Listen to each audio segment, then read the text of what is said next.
Hey everybody, welcome to Taco Tuesday. I hope you guys got your shoes kicked off, got your socks rolled up, because it is now time for yet another exciting edition of Taco Tuesday. Get ready, because it's going to be wild. Well, or mild. I don't know, either one. Hello and welcome to Taco Tuesday. Stick around as we discuss topics of the supernatural, the paranormal, time travel, the world news, and a whole lot more. And I eat something with nachos in it. It is now time for this Taco Tuesday broadcast. Take me to the desk, Johnny. Taco Tuesday. Taco Tuesday. Taco Tuesday. Taco Tuesday. Taco Tuesday, y'all. Taco Tuesday tonight. Taco Tuesday, y'all. Taco Tuesday, all right. Hey everybody, welcome to Taco Tuesday. I'm your host with the most that loves to eat Tostitos, because it is Taco Tuesday, and we're here with Hebro77 along with Sagittarically Speaking, and our very special guest for tonight, good old Keith's dad. Keith's dad, how you doing, brother? Good. How's it going? Hey, welcome to the show, man. Oh, I love coming on the show. Actually, I just love watching your videos. Man, I tell you, when I think about it, it makes me think about that last video I did. Not the last one, but the one before it.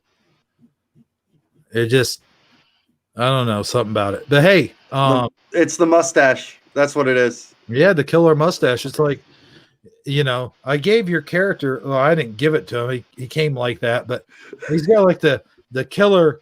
It's almost like if you had to like sort of measure it on a scale of 1 to 10, it'd be like a Hulk Hogan.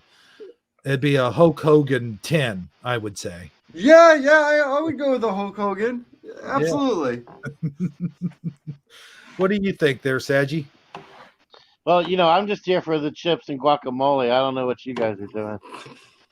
Oh, well, we definitely have plenty of that. Look over here. Look over there to your right. I believe it's no. Yeah, you're right. My left. No, actually, I am really excited about Taco Tuesday this evening. We have our special guest. We can just call you Keith, if I'm not mistaken there, Keith's dad. Or do you have a preferred moniker or a personal pronoun or anything I need to be aware of? No. My name is actually Keith. Keith, I am also Keith's dad. Keith is Keith Jr., but I mean, no one calls him Keith Jr. because, I'm Keith's dad. No one normally calls me Keith, but it is my name. Yes. Okay. So Keith works just fine. All right. So we'll just stick with Keith's dad, I guess, long story short. Because that's your official title that you go by on YouTube, correct? That is the brand, yes. All right. That is the brand, the man, the myth, the logo. All right. So we got that down. And then we got this guy over here. What's going on with you, man? I look like a jalapeno pepper, and you look like a walking taco guy. Yeah, I look like a stereotypical Mexican taco guy. Yeah. All right. Well, I look like I'm hitchhiking, so it's all right. You do. You got your thumb out there. Yeah. I mean, Sagi, you kind of look like a villain, to be honest. You look like you're about to tank the stream here somehow. Something diabolical, yeah. but fail at it like a normal bad guy. Almost like a spy versus spy thing going on. Yeah. Yes. Speaking of diabolical, someone had some diabolical plans to take us down on Shifty Sunday, but we did prevail. We prevailed big time. I appealed it. It's back up. And let me tell you something, ladies and gentlemen, the show will not be censored. We will not be censored. Our voices will be heard. We do not consent. So did you get any answers as to what the problem was in the first place? Did I anyone actually correspond with you, or did you just talk through the no, algorithm? no, they just popped it back up there. All right, I didn't cool. even get an email, nothing. You know what I think happened is like someone flagged it, and then YouTube, it was a bot. A bot checked it out and went, "Oh yeah, okay, it's definitely wrong." Click. Yep, and then a human actually went, "What the heck? There's nothing wrong with this," and reinstated it. Yep. Right now, I will say this: like me and Armor spoke beforehand, and we both pretty much have a good idea who flagged it, but it's just a guess. But Yeah, I think it I know did. who it was. It was the devil. Well, maybe. It was definitely the devil. I But mean, let me just say this. my mom told me that YouTube is the devil. Yeah, but your mom thinks everyone's the devil. Oh yeah, that's true. All right, go ahead. But but no, but who he suspects is not who I suspect. You mean you don't suspect the devil? I don't suspect who he suspects, who you think that I might suspect. Oh, so it's definitely not the devil then. It's definitely not the devil. Oh, okay. But All let's just, well, you're close though. Let's just say don't trust anyone whose last name is Wolf. I know who it is. I know who it is. Oh, you think it was the governor of Pennsylvania? All Yeah, right, I got you. yeah, All right, exactly. Yeah. I think it was Old Man Withers this whole time. Oh man. Professor Plum in the library with the candlestick. I'm definitely going with that answer. No, I like his old man. What's it from Scooby Doo? Old Man Withers, yeah. Yeah, Yeah. it's always that guy. It's That always guy's that guy. No good. Yeah. Somehow he's always related, either him or Donald Rumsfeld. I'm not sure which. What the? Oh man. You know, You. I'm just kidding, Armor. I don't think I've ever listened, or did I listen to a Taco Tuesday before? What is the topic of conversations on Taco Tuesday? Is it? It's basically just whatever. We just we just Yeah. talk, man. If it's something interesting or going on that you want to talk about, this is the place to talk about it. Oh, good. I'm good at that. All right. You meet the prerequisite qualifications. I mean, me and Hebrew, I didn't want to mention it, but before the stream started, I mean, Yeah, me he and does Hebrew have were- bad breath. It even carries over through the internet. I'm sorry there, buddy. Oh no, was it something else? Go ahead. Oh, very. I was saying, me and Hebrew, we had a good like 20-minute conversation, just going back and forth. I was like, man, we got to record this. This is really I good. know, right? Yeah. That could have been something. It's like we've talked about this before. Like all the best stuff happens backstage for some reason. Like when you start doing the show, it's like, oh, okay, now what do we talk about? Oh no. I know. We But when you try to- talked about it all before the show. And when Right. you try to recreate a magic moment from just before you went live, it never is the magic moment. You can't recreate magic. If it doesn't happen spontaneously, it's just not meant to happen. Oh, I know. You had a real zinger too. Saying let me see if I can say. You came in and you're like, oh, what I wanted to say was who brought the blockhead in here, because Kate's dad. And I came in and defended myself. I'm like, who you calling a blockhead? And Sagi goes, I was talking about Hebrew, but and, yeah, you're right. You just can't recreate it the way that it was so perfectly fine-tuned. Yeah. I know, right? That's like I I mean- think Zeke would agree with you, by the way. Oh yeah, for sure. Even if she wasn't here, I'm pretty sure she would agree with me. But like, let's just say there was a crowd of 100 people standing over in the gravel-filled parking lot to my left, and a crowd of 100 people standing over here in the not so gravel-filled parking lot to my right. And I was to grab the loud horn and yell, "Hey, blockhead!" What do you guys think the odds are that Hebrew would turn around and say, "Huh?"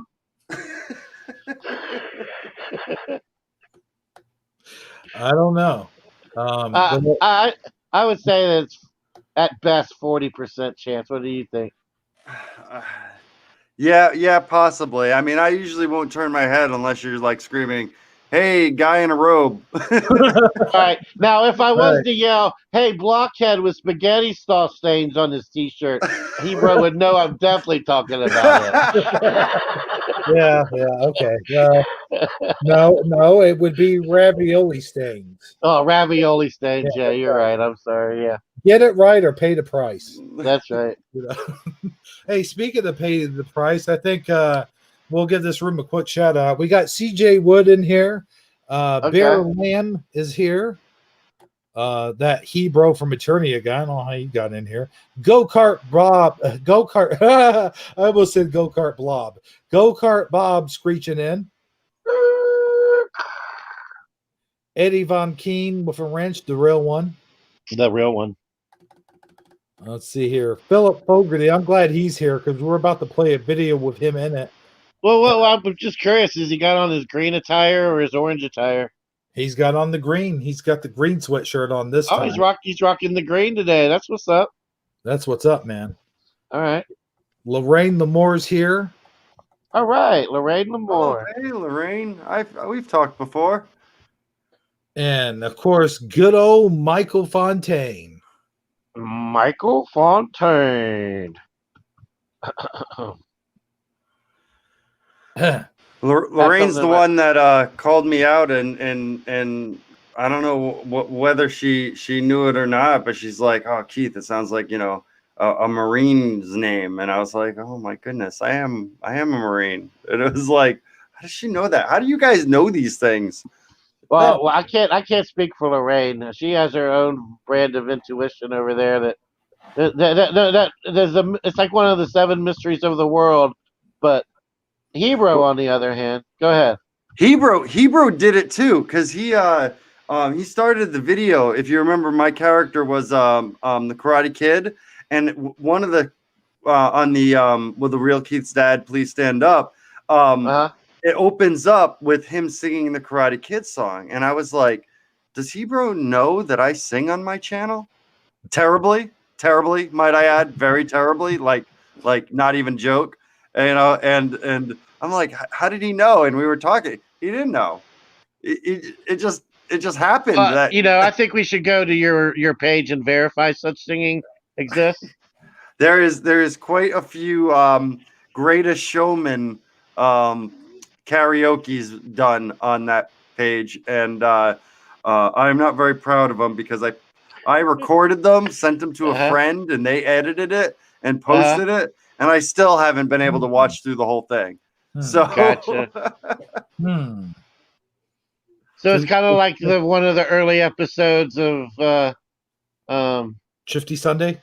well, no, well, yeah, that too. But I was going to say, what's the Star Search or whatever the thing where famously plug myself. Yeah. Where they walk into the audition and they think they nailed it, and no matter how much you try to explain to them, they suck. You just can't get it through their head. I mean, it's like American Idol. American Idol. That's what I was trying to say. Yeah. Except that I know I stink. Well, see, it's the opposite. It's really like amazing stuff, and no matter how hard someone tries to convince you, you just hear garbage, So it's like the exact thing, but the opposite's what I was trying to say. All right, I just have no shame. Sure, let's do it. All right. I do something like you guys know coffee's a thing. I usually I'll start a stream off with coffee, and then every 5 likes I'll drink a cup of coffee. And every 10 likes I sing a song. Why I don't know, but that seems to be the gist of it. And I think it was like 2 weeks ago. I don't know why they wanted to punish me so much, but I got like 40 likes. It was an 8.5-hour stream. Oh wow! I couldn't stop. I was just drinking coffee the entire time. Now is that one of your longest? would that be one of your longest streams you've ever done? Usually it's about but usually the long ones are 8 to 9 hour streams. I did we did in a recently an election watch where I was playing Minecraft, but we were watching the election results at the same time. I had it on the stream, and that was I think that was a 9 hour stream. I think I've seen Yeah, part of that. I popped in at the very Yes, you did. beginning of that. Yeah. I Yep. seen part of that. I saw your last stream, by the way. You were chopping away at blocks, getting crystals, I think it was. Oh yeah, that's something new. So that's the new with Minecraft, they do updates. It's not just one game. They do updates on it. And that's we just upgraded our server. I run my own server with a bunch of buddies, and we just upgraded the server to kind of like the beta version, the new beta version, and that was me collecting a few needed necessities from the new version. So I like Phil Fogarty's thing here. Lots of coffee, a lot of peeing. Yeah. How did you drink all that coffee and stay at live stream? Did you take breaks or something? Oh yeah, of course. Oh, we prepare for this. One, we go to the loo beforehand, absolutely, and then I do have a pause. I use OBS to stream with, and I do have like a be right back screen that mutes everything, and so I'll usually be like, hey, be right back, and I don't tell anyone that's what I'm doing, but yeah, there you go. There's the magic that happens in the background. Usually when I go into the be right back screen, I've drank too much coffee. Yeah, that totally makes sense. And I mean, and Minecraft is one of those games where there is the satisfaction of looking back and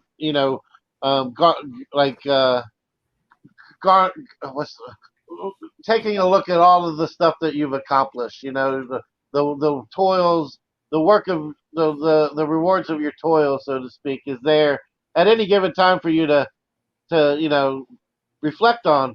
But at the same time, it is one of those games where you could spend hours just meaningless hours just trying to get one particular structure in play. You know what I mean? So I've never actually played Minecraft itself, but I've played Minecraft-like games before. So am I mistaken? Is that how it works? Yeah, no, you're absolutely right. The pull in Minecraft for me, because it is, it's what is it, ages 9+. The real pull for me with the game is that while it is a 9+ game where people can run around and there are no rules to the world. It's just a sandbox game. I mean, there is kind of like a boss to beat, but it doesn't end the game. You basically you have to entertain yourself in the game. That's what you have to do. And you entertain yourself by building stuff, collecting stuff, and building stuff. And there's a mechanism in the game called redstone, which is kind of like electricity, and they have different things like what we would consider like a capacitor and stuff like that. And using this mechanism, you can make circuits and you can make things happen and automate certain processes. And that is not a 9-year-old cannot do that. So it can get really in depth when you start getting complicated. And that's what we do. Last season, one of the players on my server, I mean, he was just ridiculous. He built 256 block high. So think of a block as a meter. It's a 1 meter by 1 meter block, and it's 256 meters tall. Statue of David. Oh wow! I mean, it was ridiculous. I think it used, I want to say something like 300,000 blocks. And that was only one of them. He also made a picture. It was a little map, pixel art, basically, and it was Da Vinci's man, the Da Vinci man drawing. The one with the circle. Yeah, the Virtuoso Man or whatever. Yeah. He made that like massively huge, like not small. Just, I mean, you had to it's crazy how big he did. Then he made the Colosseum. He made the Roman Colosseum, like 1 for 1, like that big. It's it's absolutely amazing some of the builds that people make. You know, we have our own little currency in the game because we play with a group. So we all have there's a currency in the game, and we have a shopping area, and you can go shopping. But what's funny is some of the shops get really like in depth when it comes to, you know, it's not just four walls with a chest in it. It's, you know, people get really creative when making their shops. They want you to go into it, and people get really creative. It's a very creative game. Yes. Now, do you have like have you compiled like maybe like an overview video that kind of just gives us an overview of your world or whatever, like a trailer, you might say?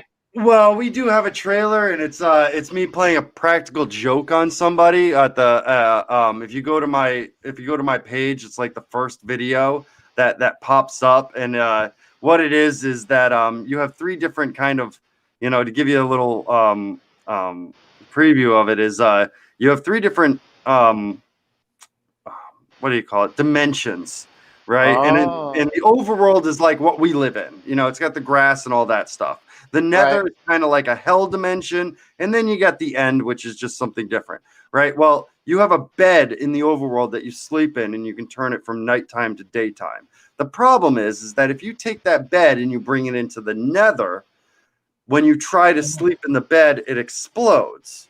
So the big practical joke is trying to get someone to sleep in a bed while they're in the nether. And yeah, one of the things on the game, because it's not only just creative, it's also a social atmosphere, is I like to play practical jokes. And so the video that kind of that's right when you go to my page is me tricking someone, you know, who wasn't really paying attention into sleeping in a bed. And I remember watching it, and I think it's only like 10 seconds long, but I laughed way too hard when that happened, because I mean, it's such a common prank, you know. Right. I'm imagining the scene with the other guys when Mark Wahlberg or whatever gets what's his name to shoot off his gun inside the precinct, acting like that's like what you're supposed to do or whatever. Yeah. Yeah, I don't know if you're familiar with the scene, but yeah, it seems like kind of something like very similar, like because you catch them off guard, unbeknownst to them, they're sleeping in a bed in the nether, the big thing that you're not supposed to do, right?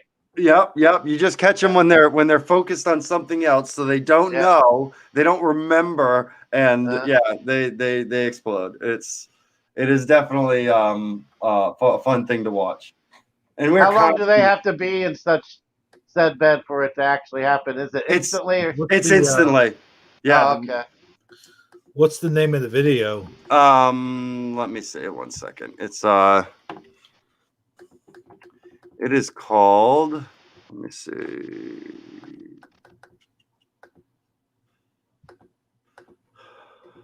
I got your Trust issues in the nether. Here, let me see. I can copy the link address and put it into the private chat. Is that right? I think that's there it is. Yeah. It's quick. What is it? 8 seconds. It's only 8 seconds long, but you'll see me. He's not paying attention. I throw the bed down. I'm just like, hey, you know, before we start, here, set your spawn, which means if you die, you'll start back up here, which is what a bed's usually for. You when you sleep in a bed, it kind of sets your spot, so if you die, you'll end up back at the bed. Only that obviously doesn't happen in the nether. You just explode. All right, let me go ahead and put in the link here and get chopping away. Oh, here it is. You died. just in case you die, dang it. come over here. Hold on. Yeah. Hold on. Here we go.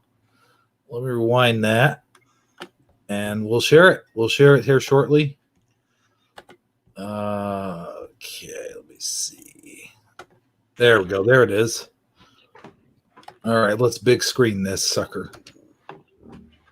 All right. To set you up here is the guy right there in the middle that I'm looking at. His name's Coaster Boy. He's my target in this, and we were about to fight, so people were going to die. And we all knew this, and he was kind of managing everything, and so I knew his attention was not in, where it should be. There you go. All right. So let's take a gander at this. Just in case you die, come over here and set your spawn. How about that? There you go. Just in case One more time. you die, come over here and set your spawn. How about that? So was he pissed? What was his reaction? Was he angry that you blew him up? No, we're all friends. In fact, I did replace everything because if you notice, there was a whole lot of fire, and your items burn in the fire, and you end up losing them. So I ended up replacing all his stuff because by this point we have a bunch of everything. So I gave him what he lost. So it was a victimless prank. Well, I mean, someone died, but other than that, it was one victim prank. That was it. One victim prank. Speaking of victim prank, no, not victim prank, victimless. This is a victimless video that I'm going to show. Well, Phil Fogarty, are you still here? Because this next video we're going to show the whole thing, by the way. Is the video I put out, and I don't know if Phil watched it or not. So what I want is of course, it's not going to be your first time reaction, but I want all of our thoughts, and maybe you can give me some like, just some constructive criticism or whatnots, as we watch the video, and get your second time reaction on the second watching. You know what I'm saying? Crickets. Oh yeah, all crickets. Oh yeah. So yeah, I'll be sure to tell you every 30 seconds that this part sucks, Hebrew. No problem, I can do that. Oh, okay, cool. All right. Oh wait, there it is, right there, huh? Imagine that. Oh wait. So for those of you that probably don't know, Phil, are you still there? I need to know. We got to show this before, because he likes to go to bed early. You know what I'm saying? So I just want to make sure he's still there. If he leaves a comment in there, he is in this, and he's either going to be flattered or he's going to be pissed. Either way, I don't know. Depending, and as Keith's dad knows, and as you know, Sagi, it's all good fun. It's all, I mean, we're the definitely. question is, did you give him a mustache? Yeah, mustachio. All right, so who are we talking about here? Phil Fogarty? Phil Fogarty. All right, Phil, pay attention. You're in this scene. That's right. All right, here we go. Here we go. Let me get the screen up. Let's see here. There we go. But how will we know it's Phil? Will you announce it when it's Phil? He does announce himself, yes. Is he wearing his orange or his green? Neither. Oh, wow. How exciting. Okay. So, all right, here we go. Prepare yourselves. A new color? How exciting. Oh, smell that fresh woodsy air. All right, Hebrew.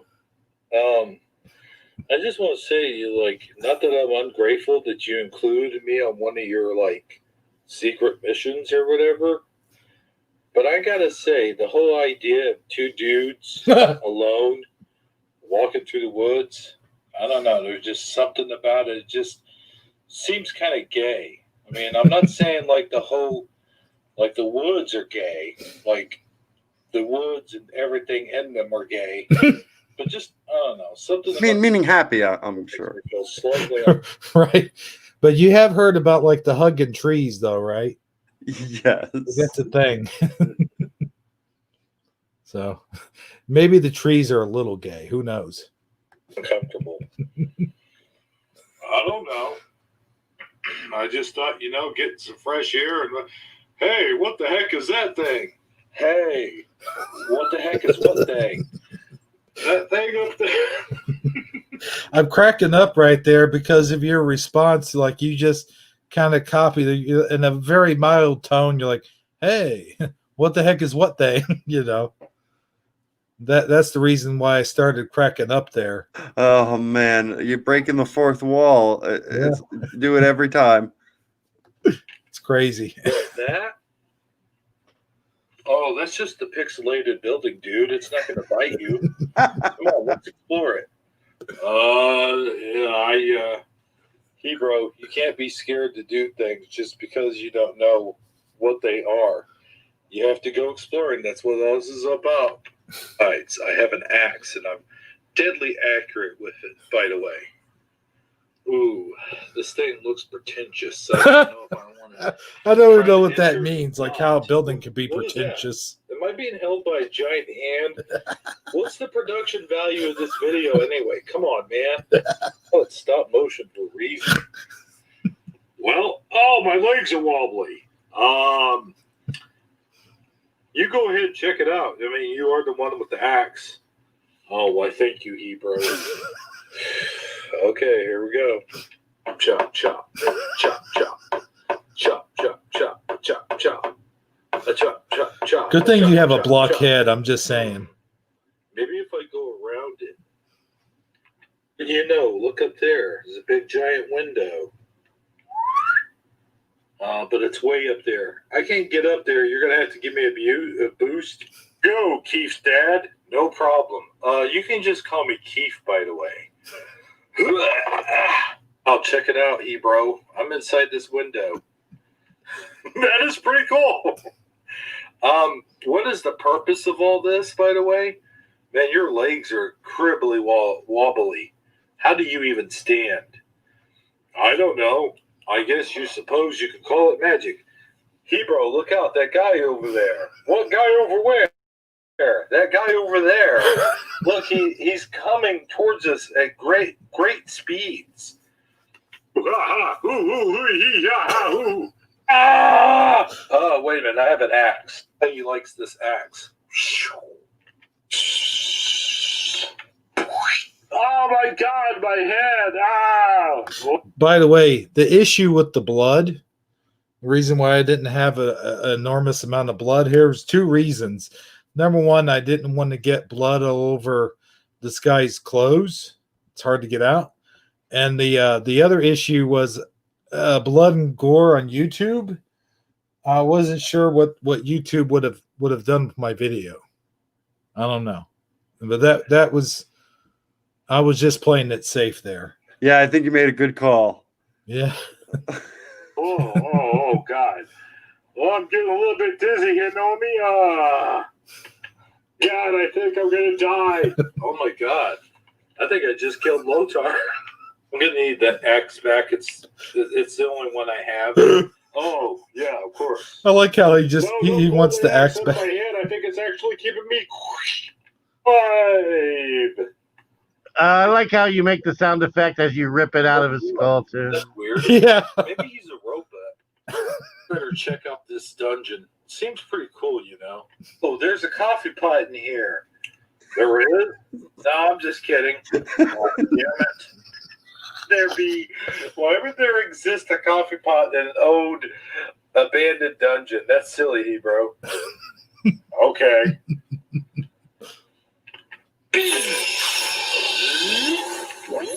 Oh my God. How the heck did I get here? Oh boy. Huh? Who the heck are you? Oh, hi, Hebrew. I'm Phil Fogarty, god dang it. Wait, you're Phil Fogarty? Oh yeah, definitely. A cigarette on you, Hebrew, by chance?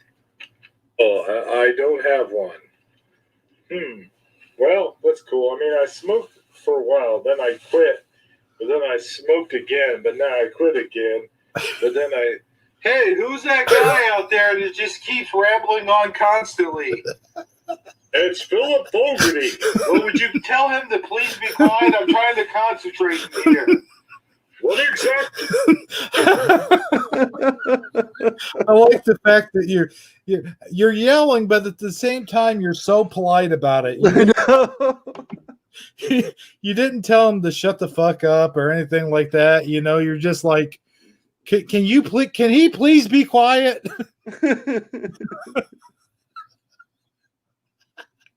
I don't know, dude.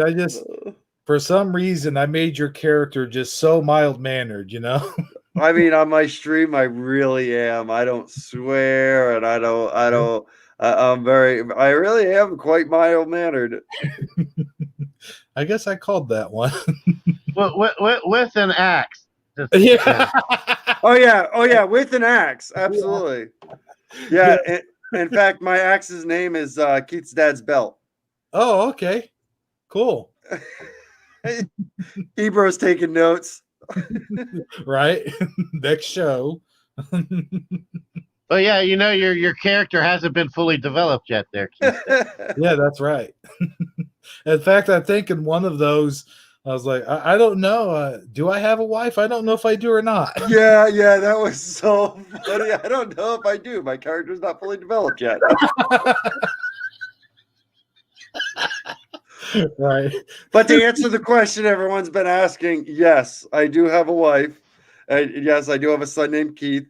There you go. You know what though? That really does kind of give you like a perspective though, like on real life. Like, let's say you're like, I don't know, 24, going on 25, but you're just now moving out of your mom's basement, and you got a full-time job and getting a grip on life, and sometimes even your real avatar hasn't been fully developed yet. You know what I'm saying?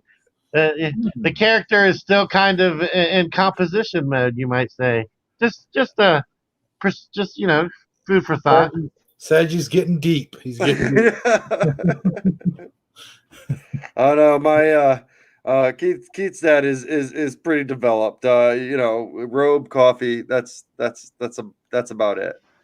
Oh no, I didn't mean it to strictly apply to you. I meant just general overview. Oh, right. Yeah.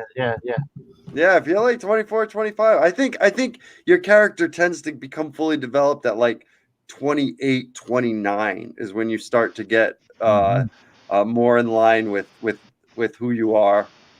Yeah, it's about the time you're starting to realize there's only so many resets. I'm running out of resets here. Some of these are going to stick and become permanent attributes. Never mind, I digress. Yeah, you run out of star power. There. I'm performing some kind of winter experiment. Can I come in there? Well, yeah. Where does he go in there? In here hiding, Okay. Before he suddenly became a scientist. Yeah, this makes total sense, though. And I pour this substance here on it, and I should be able to throw it in the sky and create rain. The only thing I need from you, Hebrew, is to raise your sword and say by the power of Grayskull and whatnot. Can you do that? Whatnot. But that does sound like a real world problem you might have in Minecraft. Yeah. Well, hey, you know what? Maybe he was thinking about the farmer's crops and all that. Is like how to solve the problem of starvation. Hey, that could be. He could be doing it for noble reasons. I mean, I got a question, Hebrew. Do you have a basic? You must have a basic script before you go into this. Nope. Really? I do. This is hilarious. I do a lot of this on the fly. I mean, I sit there and I think about, okay, what's this we're going to do here, do this, but I don't actually really ever write anything down or anything like that. But I do kind of go over it in my head about an hour or so beforehand. I'm like, oh man, that would be funny. And then if I don't start filming it right away, I lose that moment, So yeah, it is pretty much all what you see.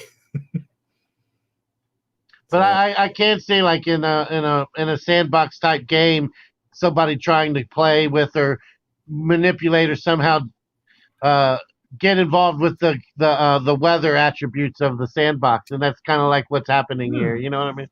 That's a good point. Sword with me. What do you mean you don't have your sword with you?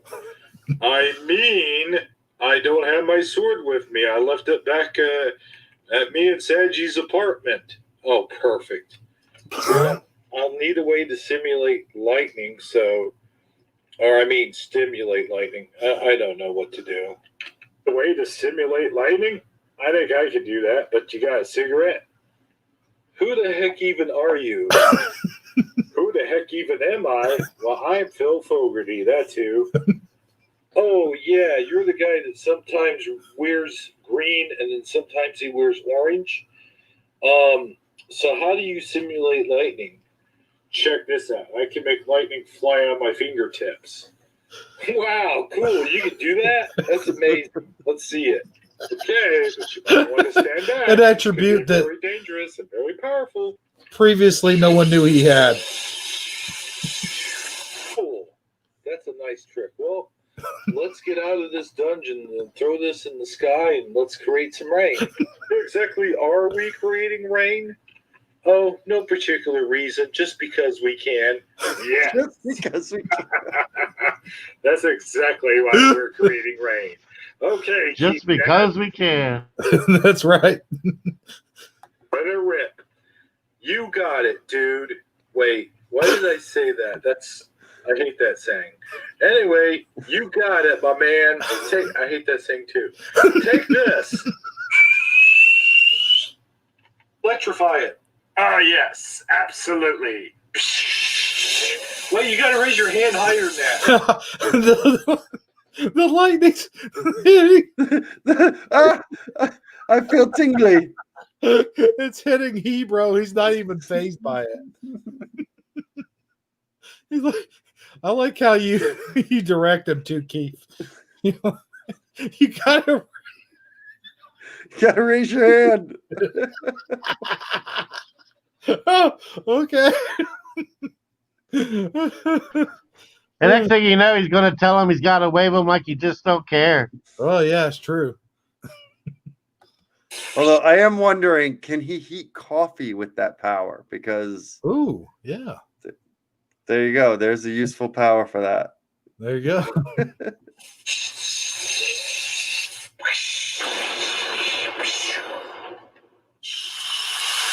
Hey, cool, it's raining, guys. All right, we did it. We worked as a team, and we called it rain. Yes, that's excellent.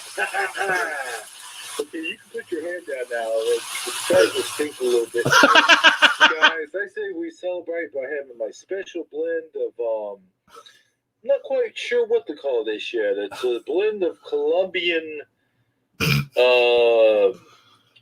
Bixka, Bushka. I clearly made that up. Beans that I found in my K rations. All right, here we go. Shouldn't we find some sort of shelter? Why, Hebrew? You afraid the rain's going to melt you? What are you, a bag of sugar? Heck no. We'll just stand out here in the rain. We're in the woods. It's raining. Oh, wait, no, you're right. The rainwater's doing something weird to my coffee. Okay. Okay. All right. How can Keith's dad here be the utmost, epitome of nicety, but then also be kind of a jerk at the same time? But you nail it. I don't know, man, but he's all for no, we're gonna tough it out here in the rain. Oh wait, no, it's doing something weird to my coffee. Never mind.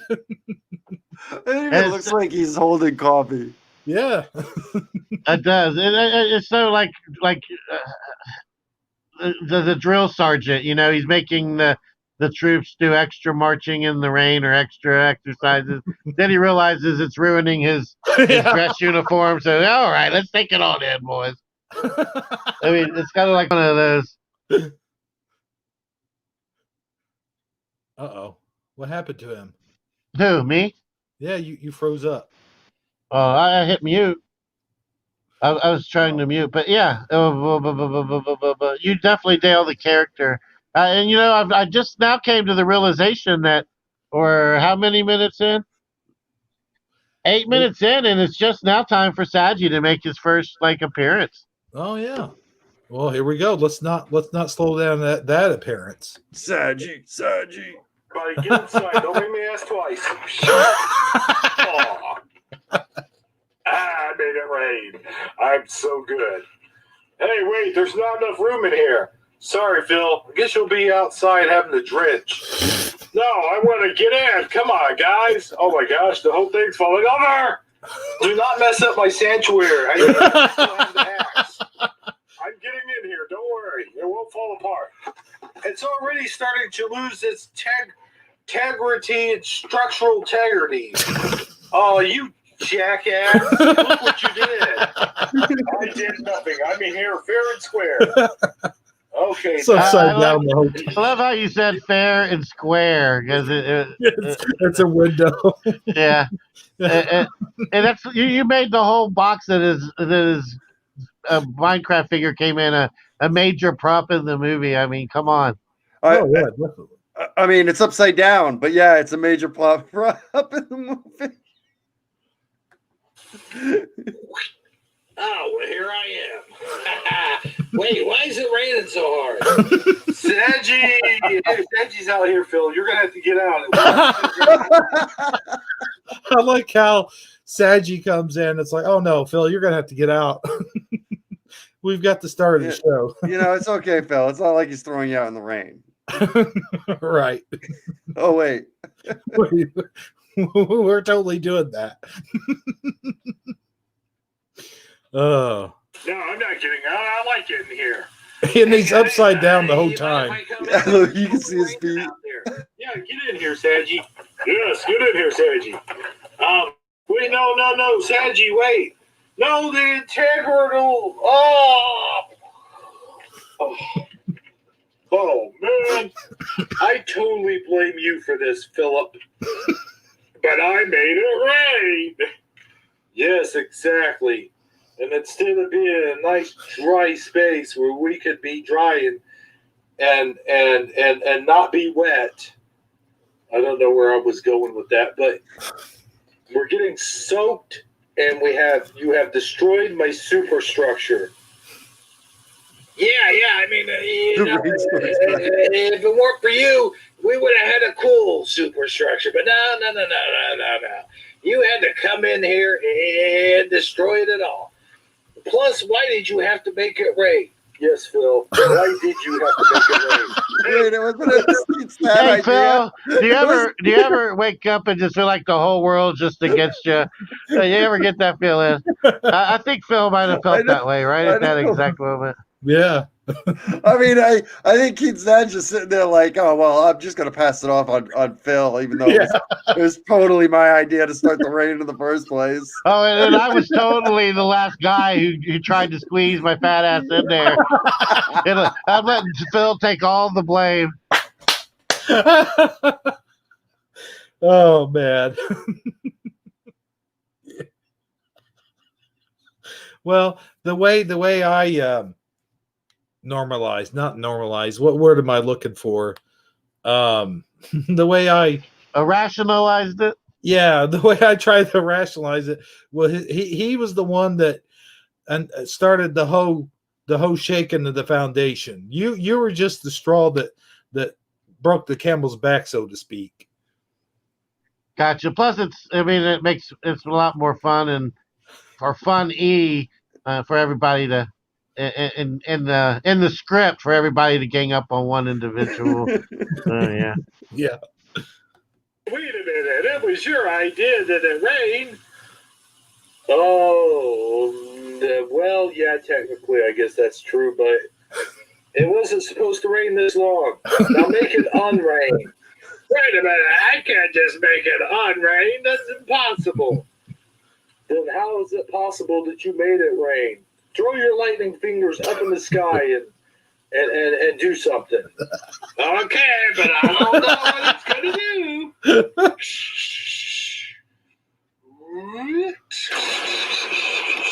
My God, here comes a tornado! Ah! Oh my goodness, everybody should run for their life. They should definitely do that because there comes a tornado now. Absolutely causes a tornado. I like how he just calmly. We should all run. You know, we're all gonna die here. It's just Yeah, just like that. How you just said it.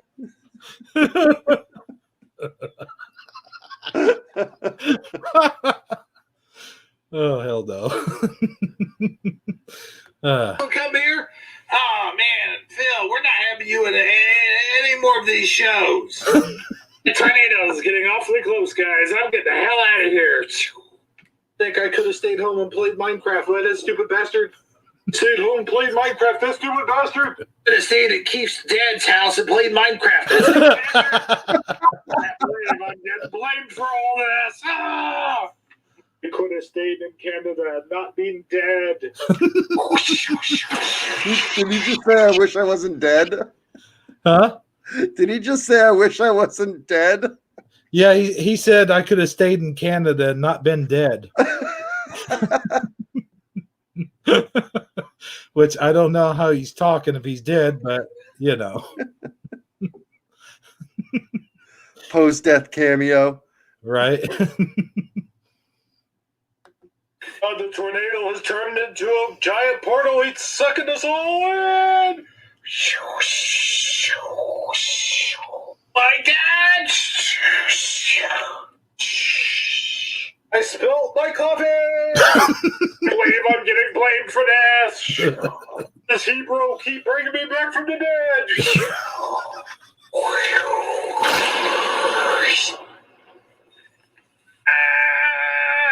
Oh. Oh, thank God. Oh, that whole thing was just a horrible nightmare. Sagi, sorry to bother you, but where do you keep your coffee creamer? Huh? Do. Ow! Okay. There we go, guys. So All right, I'll tell you what. Your coffee puns and the fact that the coffee is the most important part of the ensemble is absolutely 100% correct. I'll give you that. I will worry if I'm holding a cup of coffee and it's raining. You bet your bottom dollar I am finding someplace dry to drink my coffee. right. Yeah, I don't Oh, blame. Oh my goodness. I almost hurt laughing so hard while I was muted. Phil, let's read some of these comments. First of all, Phil, you were the tall guy. I think you were the tallest one in the room. Yes, we did throw you under the bus. Sorry about that. But hey, it is what it is. You know, you got to throw somebody under the bus. Might as well be you, right? Normal and Hebrew doesn't work in the same sentence. I'll agree with that sentiment. Yes. I mean, we didn't just throw you under the bus. I mean, we followed it up with a couple semis.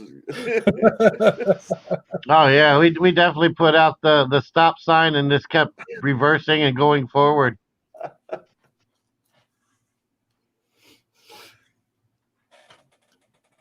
I like how everyone was going to run to their own house to play Minecraft, but Sagi's like, I'm going to Keith's dad's.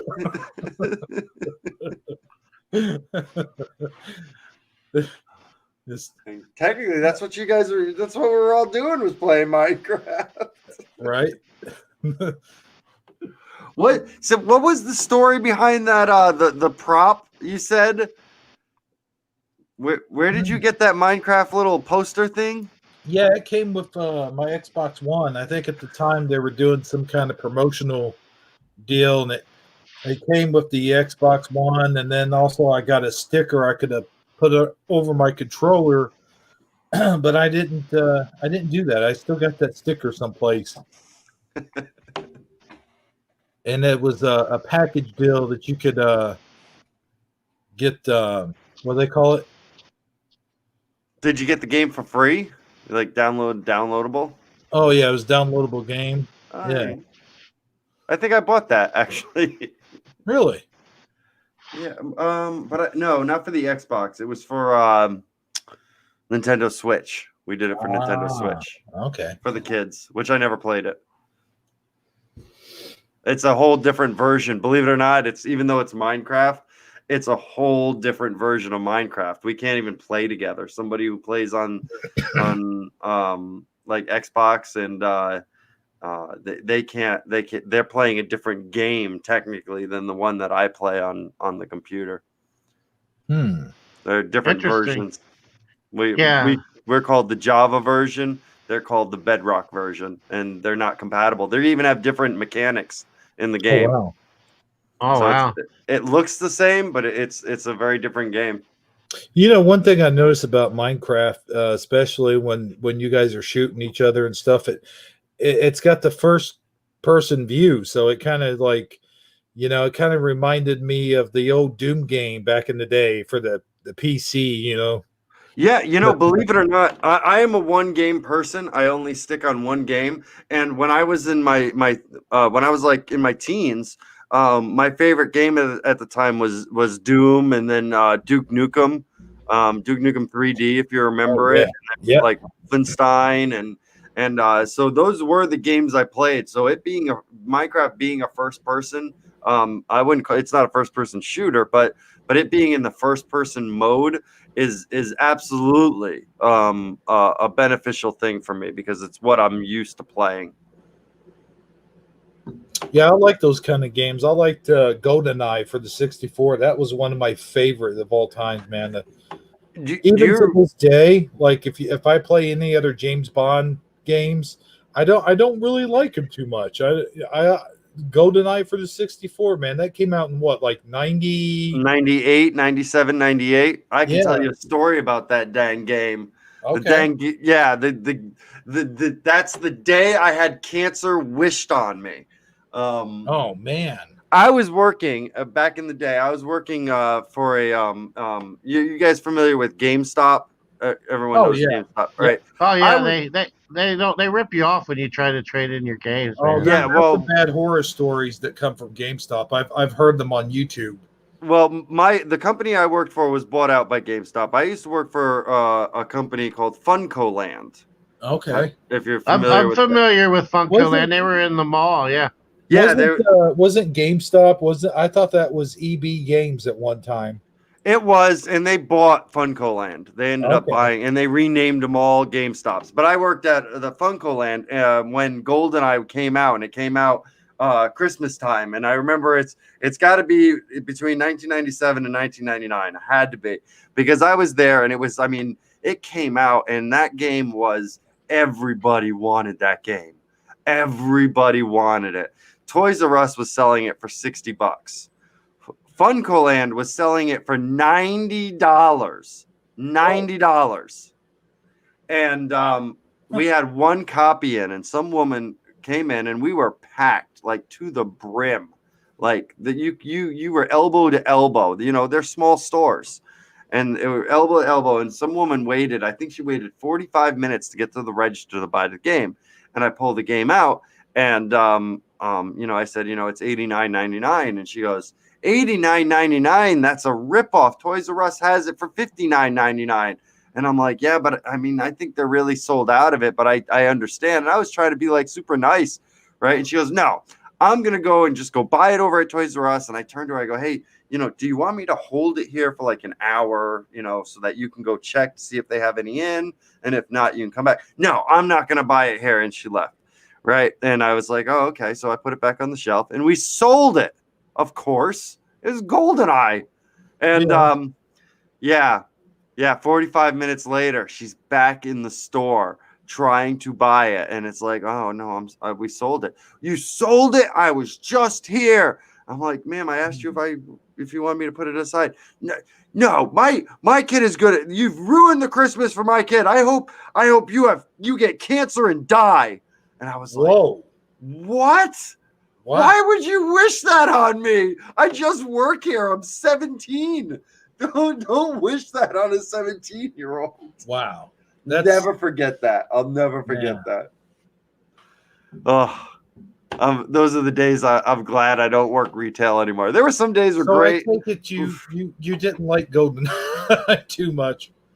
I mean, I didn't have a Nintendo 64 at the time. I was a PlayStation guy at the time. In fact, I think I moved over to Dreamcast. I went over to Sega.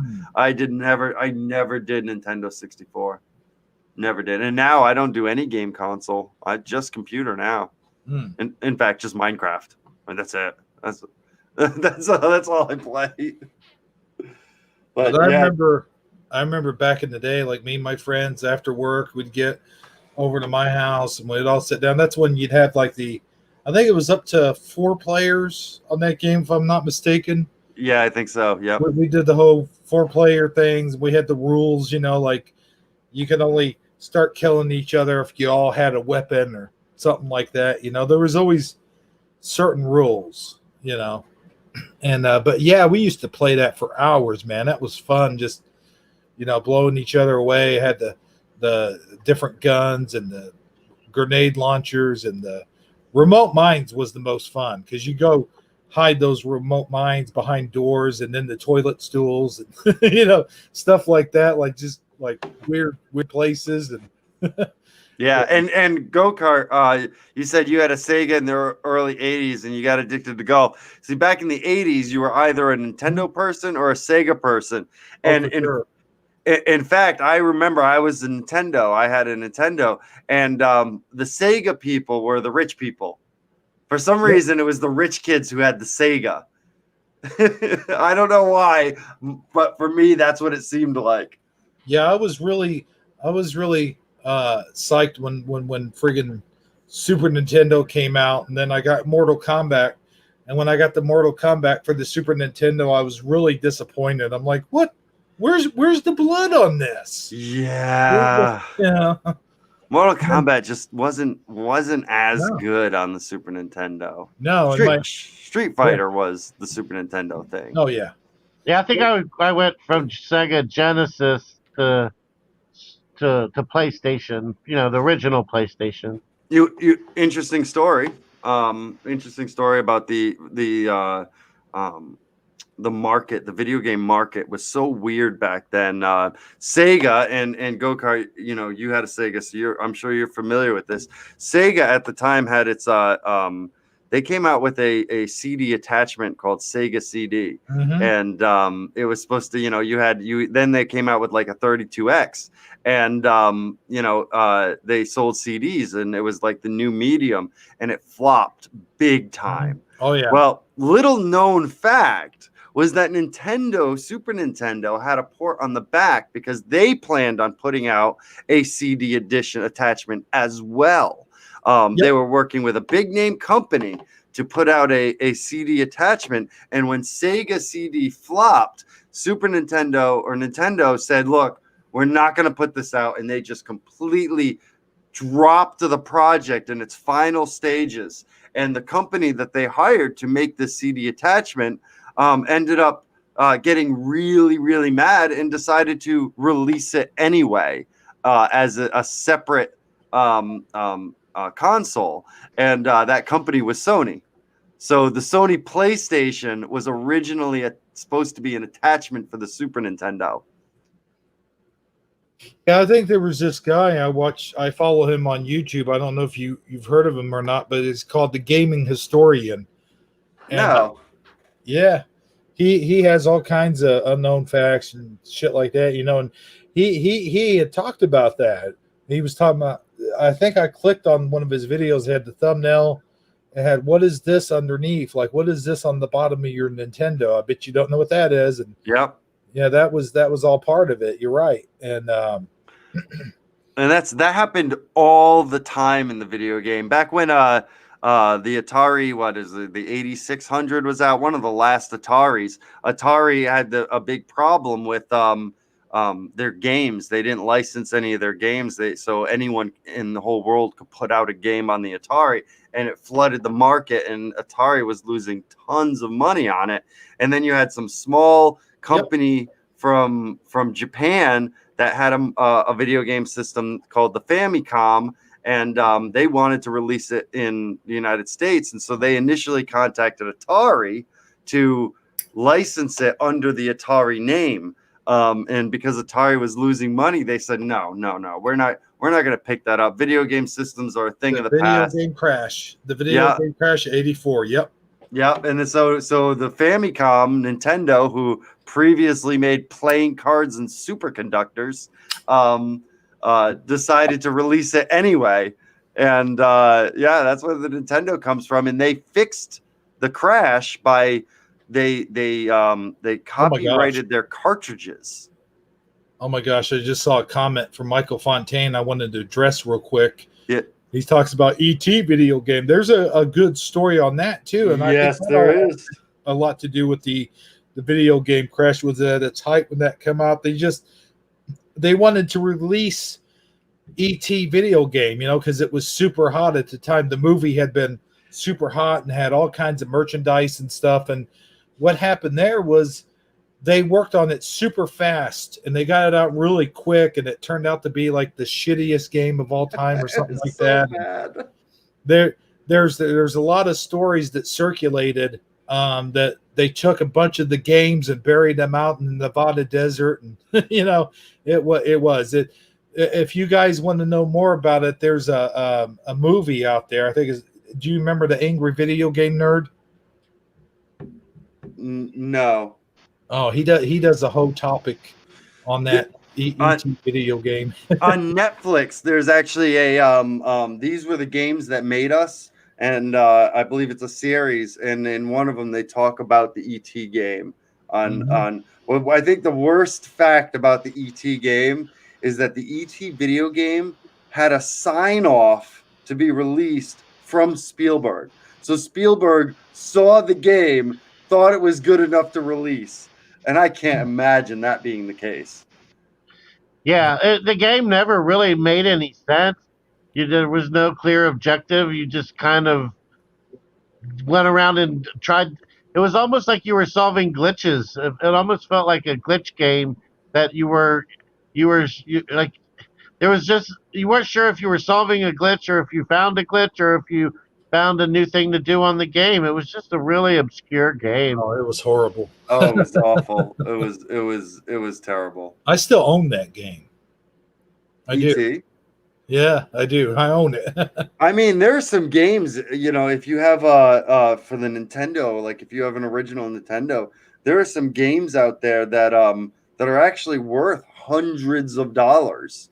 Oh, yeah. There's one Nintendo. I told you Nintendo's big thing was they copyrighted their cartridge, and for the original Nintendo, you had a company called I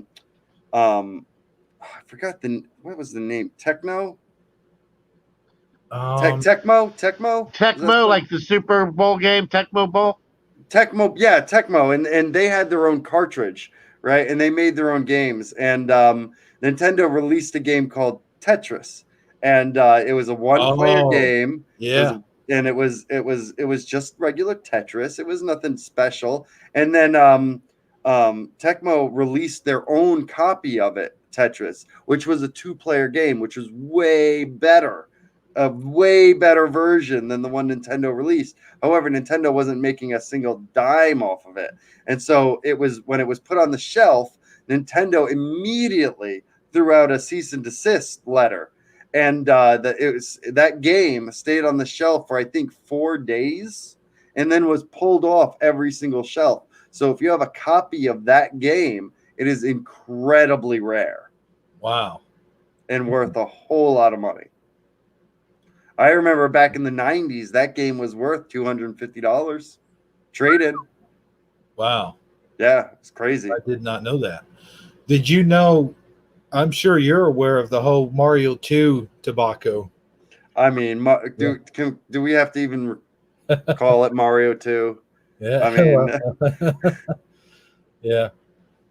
But for those that don't know, there was the whole thing that the original Mario 2 that come out in Japan was supposed to be like a way better, like it was a way worst game or something like that. Basically, it was a repeat of the original Mario game, but it was much harder, if I'm not mistaken, and a lot of people hated it because it was too hard. And so then when it came out, when it came time for them to develop it for America, when it came out in America, they copied a game that had come out in Japan called what's it called? Oki Oki Dono, or something to that extent. And I don't know. I like it. I like it. I like Oh, it. no. You know. No, What's no. it called? We used to be friends, Hebrew. We used to be friends. Mario 2. I mean, all Mario's are basically the same, but Mario 2 is it's very noticeable that it's a completely different game. Oh yeah. I mean, you remember the movie that came out, the 90-minute commercial for Super Mario Brothers 3? Oh yeah. The Wizard. They The came out with the Wizard, movie The yeah. Wizard.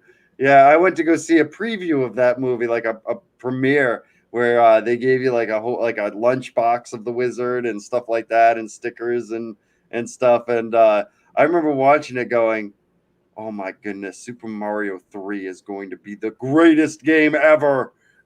And it totally was at the time. Hey, I love Mario 3.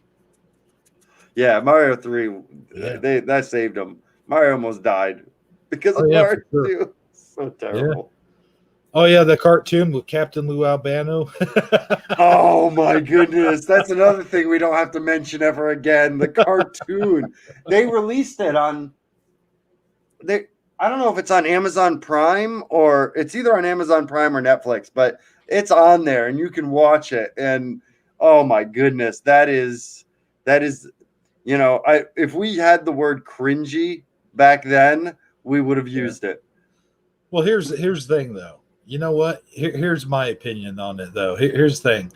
To me, it's like one of those god awful, like so awful, so bad that it's good, kind of in a way. You know? Like my singing. Or well, like mine too. I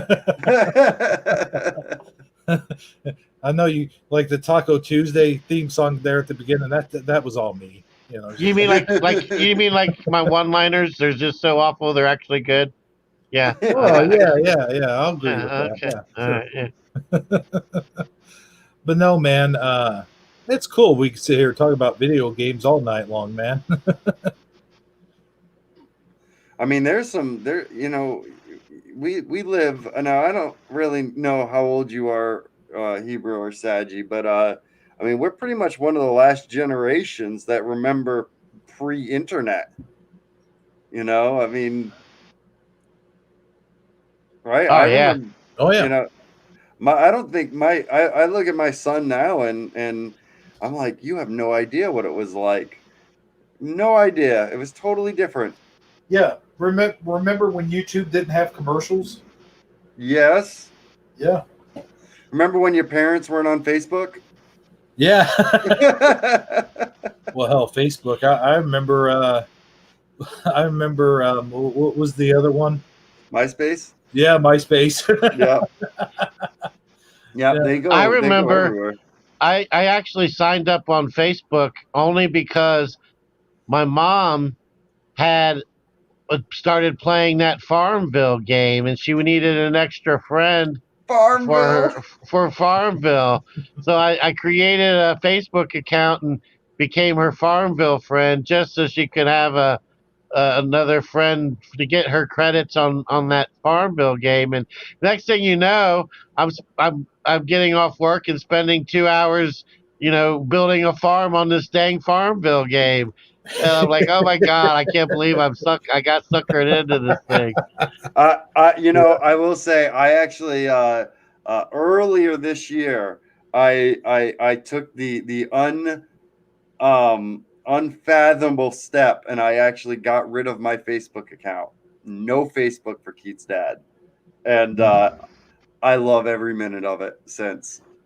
I wish I could say the same thing. I Unfortunately, uninstalled the app about a year ago. I still have my account, and I'll address it through the web, like through Chrome or whatever, just every once in a while, just to keep tabs on close friends and family members. But I don't ever post anything or comment anything or even thumbs up anything Well, because it's that's how much I don't want Facebook in my business or having tracking anything to do with me, you know? it's tracking. You know, we're in an election year, and everyone's. Oh You know, my my god. entire family has gone Yep. absolutely insane Mine over it. too. Yep. I got into Yeah, same here. I mean, I a have to admit, 3 hour. I got into. I should know better than to do this, but I got into a 3 hour discussion with my aunt, who, if you knew the history between me and my aunt, we hardly ever talk at all. Like at Christmas time, like we'll say, "Hey, how's it going?" or whatever, and that's about it, you know. And we got it was like a 3 hour political chess game. Like, well, this one did this or this one did that. I was like, oh my gosh, how did I get suckered into this? It's like, oh man, okay, I'm done. I got a show to do. Bye. Yeah, Uh, it's. I mean, my family. I'm a pretty torn family because I have family literally all over the country. So they are of all political beliefs, and I feel like you know, it, I feel like I'm just sitting here in the middle, just because while I lean right, I tend to be a very middle guy. And my mom went total Trump fangirl this year, like completely. And and then my dad, who they're divorced, but my dad is just the opposite. My dad is a true blue Massachusetts Democrat, and I can't talk to either one of them really right now. It's crazy. You know, it, they yeah, the divisiveness has never been stronger. And then on top of all that, I mean, I don't know if anyone else has tried to delete a YouTube account, but I mean, my original intentions were just to delete my whole account. But apparently, if you don't go, even when you say delete my account, and you go to the fail safe measure, yes, I really do want to delete my account. They even when you do all of that, that if you log back in a 90-day window with your old password and sign up, it's still there. Um, so not only do you have to ask it to delete your account, but then you have to discipline every device you have not to accidentally log back in, even under an auto login or something like that in the background. Because if you do, in a certain amount, I don't know if it's for sure 90 days, but it's something along those lines, it'll still keep your account active and unbeknownst to you, even if you don't ever physically go look at it or verify that it's been deleted. It might still be lingering out there. FYI, for anybody else who's ever considering doing that, it's not a simple task that you can just accomplish in a 10-minute window. banks tend to do that too. They'll keep your account open just with the hey, just in case we get a deposit in. We need to keep your account open for 7 to 30 days or something like that. Yeah, it's something along the same lines. They make it really difficult for you to actually delete your persona online whenever you create one. but I agree with Go Kart Bob over here, who says you never can really delete anything. I mean, it is that sort of thing. Like once you put something out there, it seems like it's out there for life. Absolutely, you can delete your Facebook, and I recommend everyone to do it. You will thank me in the end. It is so freeing to not have to worry about the bad day somebody that you went to high school 40 years ago with, had. I'll be honest. If I don't talk to them on a daily basis, I don't really need to keep up with them. I mean, we don't really talk, especially now when it's everything on Facebook is it's confirmation bias. They mainly will only show you the posts of people who agree with you, people you've commented on. Um, Oh yeah, it's just strong confirmation bias, and but it's not just Facebook; it's everything. I mean, YouTube does the same thing. Google does it. I mean, you get your proverbial feedback is more of the same. I mean, it's just the way the internet works. The algorithms are designed to do that for you because they think that's what you want. And I guess most people probably generally do want just more of the same. Nothing out of the ordinary. You know, if you liked watching cat videos yesterday, I'm sure you'll enjoy some more cat videos today, right? Yeah, you know the I mean, that's the safer version of it, but it's more like oh, you watched a an anti-Trump video. Now all you're gonna get is anti-Trump videos for the next 6 months. yeah. Same thing with YouTube. I mean, on Yeah. YouTube, you know, Yeah. you watch. What was it I said? I think I said this a couple weeks ago. It was like I was watching a how-to. Like I think it might have been. I went back to playing Majora's Mask, and because I got it on the Nintendo. What's it called? That not the Switch, but the what's the other the handheld DS, the Nintendo DS. So I got it because they re-released it for the DS, I think a couple of years ago or whatever.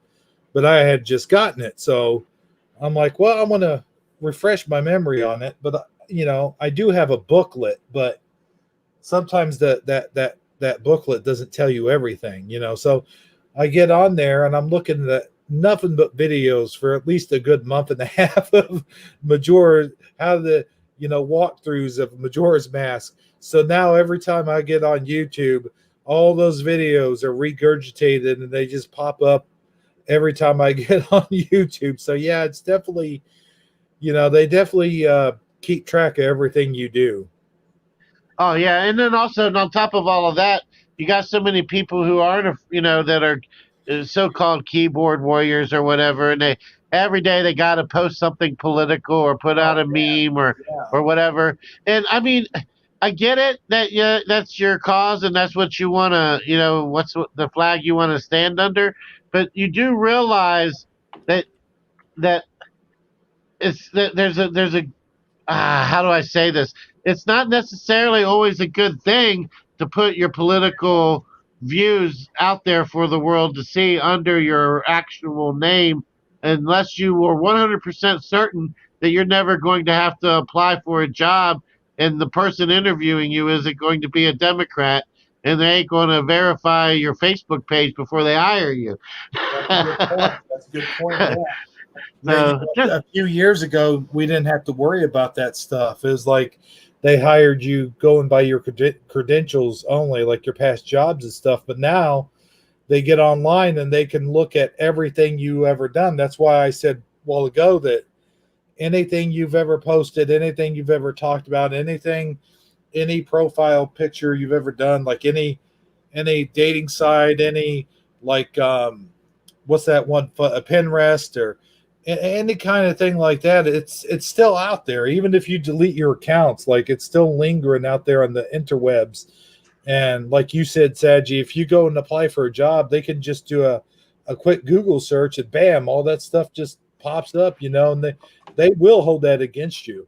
Oh, but yeah, but only, and I have to point this out. And again, I gotta, I'm a pretty centrist here, but it's only if you're a Republican, because I mean, not to throw him under the bus, but Biden has flipped his views about 100 times, constantly. Oh, he's been in politics for what, 50 years? Mm-hmm.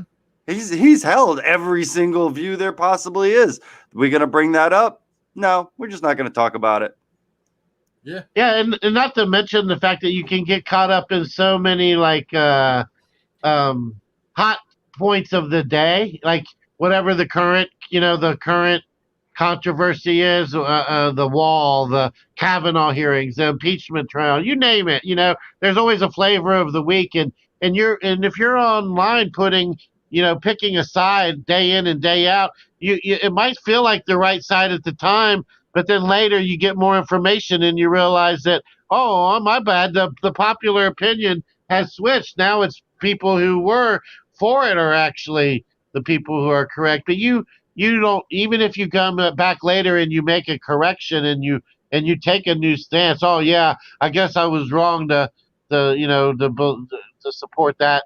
This particular there's the update might not be there. So you're every time you're putting a taking a stance, you could essentially be making a historical marker of the wrong stance as remembered in history. Does that make sense? Do you get what I'm trying to Oh say? yeah, there's Yeah. something I wanted to point out here. Also, is like I've been on Facebook a lot here lately. Like you guys say, you're free of your account. Thank goodness you guys are. I wish I could say the same thing. I guess I can if I just pulled away from it. But it's funny how you notice people come out of the woodwork. And one of my cousins, like, it's so funny, is like when George W. Bush was in office, like she was so against George W. Bush. George W. Bush this, oh, George W. Bush, he's sending the troops to Iraq. He's such an asshole, blah, blah, blah, blah, blah. And then all of a sudden, here we are, 2020, and all of a sudden, Biden wins. Like you can see my quotation marks there. And then all of a sudden, she posts a picture on Facebook of Bush and Biden standing side by side, arm in arm, and she's like, "Oh hell, isn't that just nice? Look at those two. Oh, aren't they just so lovely together?" I'm just like, "Well, wait a minute. Wait. You openly admitted that you hated Bush, and now all of a sudden he's just the nicest guy you've ever met. Like, how does that even work?" My dad, like I said, true blue Democrat, right? It was about 4 or 5 years ago. It was probably during the election or whatnot, where Trump was coming out and he was starting to be a little hard on Obama. And my dad said, I don't care who you are. Obama is our president, and you have to respect him because he's our president. I don't care if he did, if you don't like him, but he is our president, and you respect him. And then Trump was elected, and that mentality got completely thrown out the window. I've been through everything with him, and I had to my goodness, Dad, do you remember you saying this? Yeah, I remember saying it. You're doing exactly what you didn't want other people to do. And he goes, "Well, but it's Trump." Yeah, well, he's not a Democrat. That was the answer. That was the answer. And Rav is from my Minecraft group. He's the one that I told you built the Rave. I call him Rav, but Rave. He's the one that built the Da Vinci and all that stuff that I talked about earlier. But cool. Rave, you missed it. We were talking about video games for like the first hour. Oh yeah, yeah. We really got a good conversation going with video games and the history and so forth. Hey, let me ask you this real quick. Since back in the day, when I remember being a little kid. One of my favorite games to play on the Atari 2600 was Pitfall. I love that game, and I'll tell you what, I didn't have an Atari 2600 when I was a kid. But I had an Intellivision. Do you remember the Intellivision game system? Yes, I remember Intellivision. Yeah. I never had an Intellivision. Intellivision had the coolest box. Because on the back of the box, it was a huge, big square box. Because I don't know why they made it so big, but because the way they put the console and the controllers in the first games, and there was like some type of, and of course the controllers were wired controllers. Yeah, they were wired in. Yeah. And on the back, they had all of the game catalog, like on the back of the whole Intellivision game catalog, like the little square icon projecting each game. Excuse me. And then I just remember just like setting that box up and because basically the way the television worked, if I'm not mistaken, the games were built into the console. Am I right? No. You had to Yeah, cartridges just like Atari, but Oh, you okay, couldn't. but they had multi-game cartridges, maybe. They were smaller and they fit into a little slot into the side. They didn't fit on the top. Okay. Yeah, That's maybe how it worked. Okay. yeah. Either way, I just remember them having the coolest box of all these because most of their games were like action or sports games at the time. That's what I'm remembering. What Not was that they so didn't. different though? Yeah, it What was. was so Yeah, it different was the was. controllers. The controllers had like the little dial on there that you had. They didn't have a joystick. It was so. It was almost like they were kind of predicting the future in a way. How Nintendo came out with the little cross, the thing, where I mean the cross was a cross, it wasn't a dial, but you still have to press it a certain motion to move the guys and stuff. But in television really was sort of innovative in a way because they sort of took everything that Atari did and they put it on the shelves for a cheaper price, if I'm not mistaken, and that was a cheaper alternative to Atari. Correct me if I'm wrong, Keith's dad. No, honestly, I don't know. Believe it or not, my first video game system, my first video game system was Nintendo, but regular Nintendo. But prior to that, I had a T86. It was a computer with no hard drive, and you had to program in each game prior to playing it. And I had a book of programs that I had to sit there and program for like 6 hours just to get Frogger to work. Oh, wow. Yeah, that's what I remember. But I mean, I was born in 1980, so my first video game system would have been Nintendo at age 6, basically. So yeah, all those Atari, that's surprisingly before my time. No, well, the reason why I knew in television because my stepdad at the time, who was my sister's dad, it's a long story, but that's what he introduced me to because he was a huge gamer. I think he still is to this day, but that was the first system I didn't own it. He did, but then I had one after that because I think he got me one later on down the line. But it's so funny because now you could basically get them in any sort of like garage sale or you can get them on eBay really, really super cheap. Now the problem is finding out if they really work or not because you got to have special connections for them now. But, Michael did the math. Yes, I am 40 years old. I'll give you some details here. 40 years old. I have wait a minute. You're 40? Yeah, I'm 40. You're only 3 years younger. Yeah, 3 years younger than me. Yeah. I'm surprised you didn't have an Atari. No. My dad didn't even have. Oh, there goes Sagi. Yeah, he drops out a lot.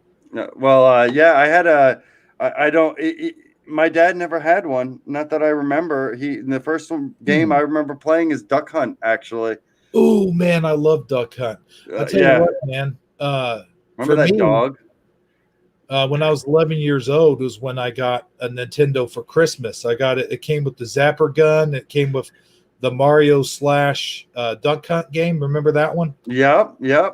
Mario Duck Hunt. Yes. I sent you a picture in Hangouts of the box. I was wondering why you disappeared. Keith's dad was like, Sagi dropped off. I'm like, yep, he often does that. I couldn't find my way back in, so I had to leave. Oh, okay. But I couldn't find by the screen. I'm sorry. Go ahead, Keith's dad. Michael, just to tell you a little, I have a son named Keith, obviously, and he's 9. I have a daughter who's 6, who's Lily, and I have another son who is he'll be turning 2 here shortly, named Eli. And then I also have a son from a previous marriage. That's retro play. And he's 21. So I have a 21-year-old son as well, and his name's Jack. So there you go. We're all over the place. Okay. Here's the thing. Here's the thing. They came out with a few years ago. They came back out with the television retro play, which is plug and play, which you plug it in and it has all the games built into it. So they did have that. Yeah. I just remember seeing all those little squares of the games on the box. That's what I was talking about. Oh yeah, that's on the box that it came with, all those squares. Yeah. Mhm. Yeah. Yeah. That's what I was wanting to show that. That's all. Oh, well, I could show it, but I mean, hold on. Hold on. No problem. I'll respond to Michael here. Yeah, you know what's funny is I play a kids game, so my stream is very you know, we get a fair amount of teens and stuff. What I find hilarious is when they go, man, you know, it was so long ago, and I'm like, so long ago, you know, so long ago to them is like 3 years. You know, but back when I was a kid last month, Yeah, last no, like man, when I was young, when I was a kid. Wait, you're 13. Well, yeah, well, I'm not. I'm a teenager now. I'm not a kid anymore. No, you're still a kid. Sorry.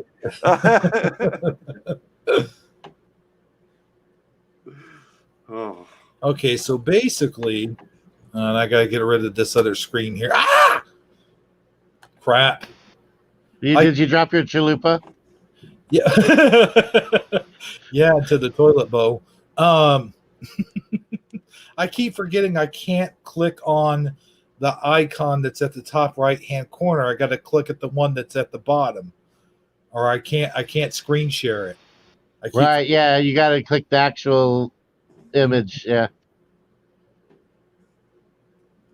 Twin 17-year-olds. Oh, bless you. No, no, only one of my kids gets turned into a teenager at a time. Only one. Like, that's it. One teenager, 13 to 18, and then I'll let the other one turn 13. That's how we're doing it. I can't do 2, let alone 3 at the same time. Good golly. Yep, it's a double of everything. They both need a new car they just getting their driver's license. They both need driver's ed. They both need college money at the same damn time. All right. Oh yeah, that's the box, but I mean see here. They're just showing you what games you could get. Yeah, I know. I get that. I just thought it was cool how they had all the games on the box. That's all I was saying. Yeah, okay. I got you. Whoa, what happened? What's going on here? Oh boy. You did it. You done did it now. Yeah, look here. This ain't too bad. Yeah, this is what I have. Mine's not as clean as that though. But yeah, you got to have like the special cables for the newer TVs now. Oh, that's another thing that pissed me off. Do you remember? I don't know if you still have your Nintendo or not, but I have like several of the remade Nintendos that are actually Nintendos, but they're like top loaders. Yeah, those. But you can, if you got a flat screen TV, you cannot play Duck Hunt. The original Duck Hunt. Oh no, I guess you can't, can you? Nope. Because that was light sensitive. Mm-hmm. So yeah, I learned that the hard way. I had everything hooked up. I had my alcohol beverages ready. I had snacks ready. I'm sitting there. I'm all psyched up to play Duck Hunt, and then I start shooting at the screen. I'm like, hey, what's going on here? Why is this not working? And I'm like, oh, shit. I had to look it up because I wasn't sure, like, the mechanics and stuff. And it's like, no, it's a light gun. You got to have your tube. Like, it has to be the tube TV, something to do with the flashing lights on the TV, interact with the light pistol. I'm like, god dang it. The biggest disappointment Nintendo, the original Nintendo, ever had was Robbie the Robot, in my opinion. They had the game. You came out at one point. They came out with you had Super Mario Duck Hunt, but then you had a threefer. It was Super Mario Duck Hunt and Gyroscope. I remember was the game, and you had Robbie the Robot, who was a little robot that would play the game, and it was so terrible. It was the worst game ever. So, are you trying to say, Keith, Dad, that that you were robbed? I was robbed. Yes. Yes, you were. Now Okay. see, here's the thing. I never had Oh, Robbie the robot, but here's my worst pick of the worst NES accessory ever. When I was a kid, and the Power Glove first came out, and I saw the Power Glove commercial, I'm like, oh my god! You know, I so wanted the Power Glove so bad. You know, I mean, of course, a guy who carries around a power sword is going to want a power glove. I mean, come on, what right-minded kid from Eternia wouldn't want it? But yeah, go but ahead. here's the thing, Sagi. Here's the thing. So I waited for Christmas. So I asked my grandparents for this for Christmas, and I waited and waited and waited, and then I opened the package. I'm like, yes, I got the Power Glove. Awesome, dude. And then I got it all hooked up and everything, and got the instructions out. You know, and let me tell you, first of all, this thing is just a pain in the ass it's to hook terrible. up. First of all, yeah, and so I get the codes entered in my game, and I'm sitting there, I'm messing with it, and I'm like, this thing's not working. What's going on here? Why is this not working? I'm sitting there, I'm twisting it, I'm turning it, I'm, fiddling with the fingers, and hitting the buttons, and I didn't realize, like on your TV, like you had to have that sensor bar set up just ever so just a certain way in order to get it to work, and it was all janky, and it just sucked. It was a horrible disappointment. It Well, was a first of big yeah, disappointment. and just to clarify, Hebrew, I mean the power glove wasn't for watching nude yoga. I'm just saying. No, no, that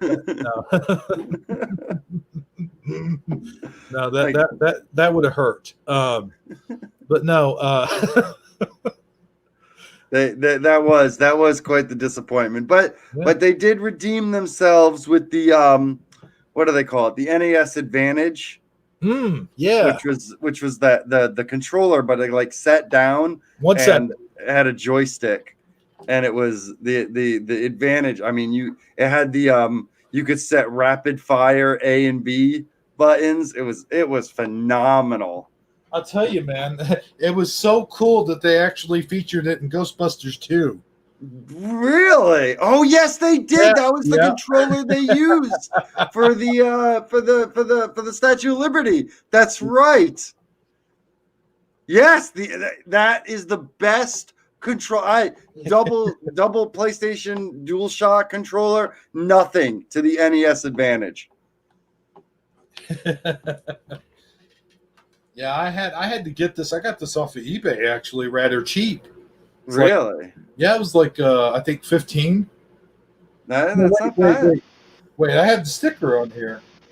That's not one of those listed on. It was actually $20. I'm sorry, it was $20, like 1999, but still, though, worth it.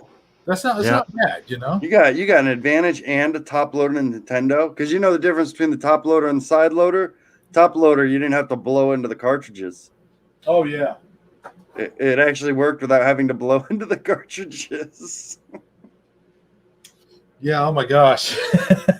I think I still do that, though. Do you? Yeah, it's just a habit, As a former employee of Funcoland, it is my duty to remind you that blowing into the cartridge is very bad for the video game because it rusts the copper. Yeah. I think I heard. Yeah, before, yeah. You should use a can of air and a straw, my friend. Yes. Yeah. Or buy 1 year warranty cleaning system for an outrageous price. But as an '80s kid, you have to do that. That's just something you have to do. You know what I mean? You know what I've done recently to go back to that era to like live my glory days is my stepfather who's been in my life since I was 10 passed away unexpectedly a couple of years ago, and my mom asked me if I wanted anything that he had, and I said, all I can think about is growing up with him is, he was an army guy, and he had certain things, and one of the things was his record player that nobody was allowed to touch. Nobody was allowed to touch this record player. No kids could even come near it. And so I told my mom, I want his record player. That's what I want. I want to wake up every morning and touch this record player now that I can. And she did. She gave me the record player. So now I've started to collect records from when I was listening to music as a teenager, which, believe it or not, that's well past prime record days. Smashing Pumpkins and stuff like that with Nirvana. That's my music days. And Yeah, but they did make cool albums though for those records. Like they made special collector's editions and things like that.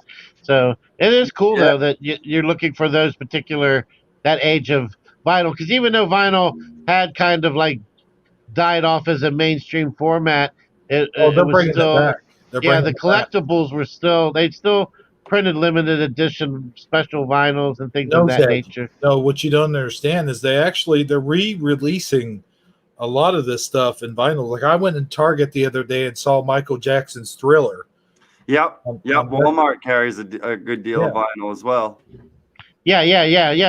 Oh, yeah, I'm aware of what's going on. I'm just saying those particular albums he mentioned, I remember seeing like special. They'll make a special like a picture vinyl or something like that. Sure. Something more unique than just your standard vinyl is what I'm trying to say. Yeah.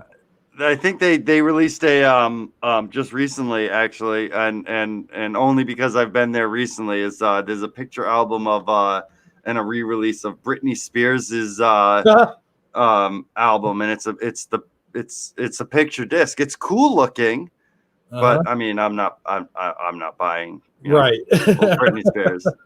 Thank God. I was going to say there for a second. I mean, she's got some good songs, though. I mean, as much as it's easy to make fun of Britney Spears, I mean, she's got some hits out there. Some of her early stuff was, it's timeless. I mean, it really is. I'm not saying I'm a big Britney Spears fan by any stretch of the imagination, but I mean, before she got all shaving her head, breakdown on the internet, Britney, there was some. I just had a flashback. There was some crazy good albums she put out. I mean, as a '90s kid, I was actually a goth kid growing up, so Britney Spears was never my bag, baby. Yeah. I mean, I've never been a big fan of hers, but I just remember that some of her songs were hit records. I mean, it's not like she was a complete flop. Yeah, and that's what they released. They released what was her main song their breakout song?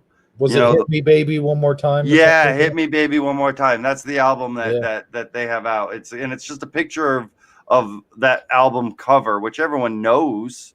And it's basically her in like a school uniform. Yeah. Yep. That's what the picture disc is.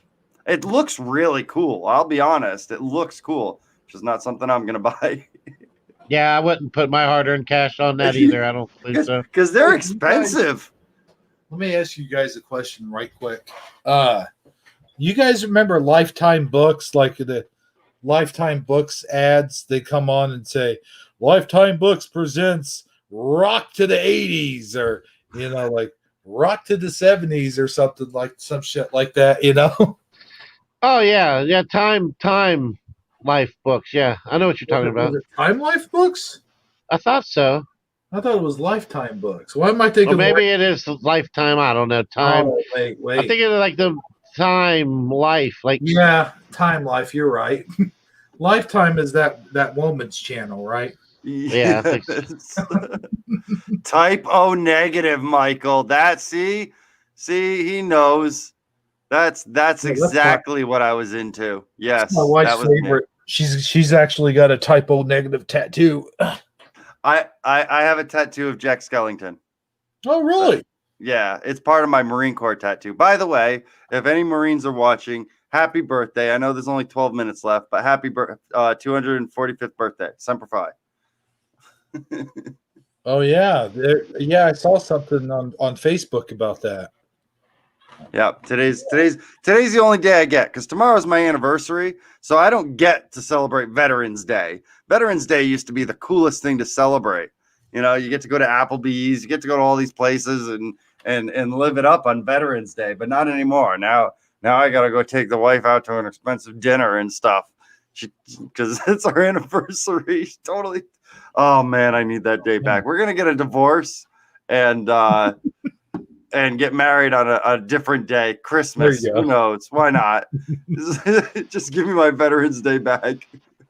You know what's weird is Veterans Day is a Mandela effect for me. Like I remember it being a different day. I remember it being December 12th for some reason. Really? Yeah, like I was thinking about that the other day. They were showing it on TV. They're like, Veterans Day is coming up. Do you know where you'll be or something like that? And then like, wait a minute, what? Isn't it in December? I was very confused.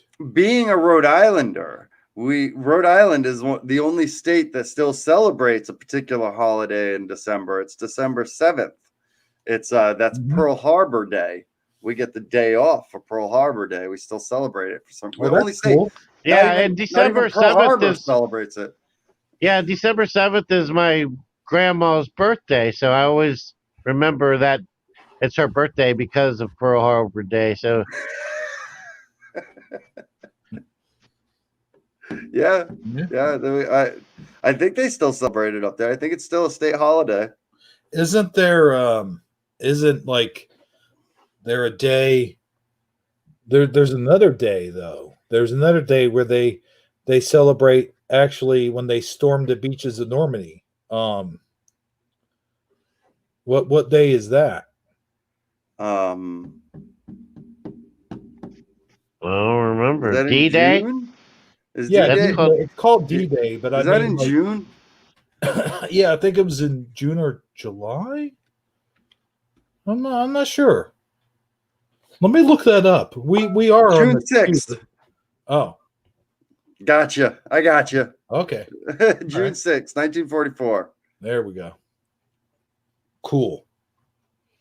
Okay, yeah. See, all these days, man, I guess it's not really a Mandela effect so much as there's all these days like that you have to keep track of, and sometimes they can get confusing, like Veterans Day and Memorial's Day, and Veterans Day is my day. Memorial Day is not my day. That's the way that I think about it. Memorial Day, I do something very special. For every Memorial Day is if you're in the military, they have a chow hall. If you're familiar, they call it the chow hall, where you go and you eat. And in the chow hall, they set up a placemat, and they set up a table that's specifically designed for lost and missing, lost in combat, missing in combat people. And Memorial Day, I've taken it upon myself that's what I do on Memorial Day. I set up an empty place at my table to kind of celebrate the lost and missing people in our armed services. And that's a tradition that I've started. I don't know why I started that, but it seems to work. Memorial Day is kind of that's the day you sit and you remember. That's a good thing, man. I like that. Yeah. I think it's a really good tradition to do. You gotta remember our fallen. Yep. You also have the other big thing with those when it comes to Memorial Day is to one of the things to do if you're close enough in Washington D.C. is you can go to the graves they have there. What the heck is the name? I can't remember the name of the graves right off the bat. I normally know this, but you can go see the tomb of the unknown soldier.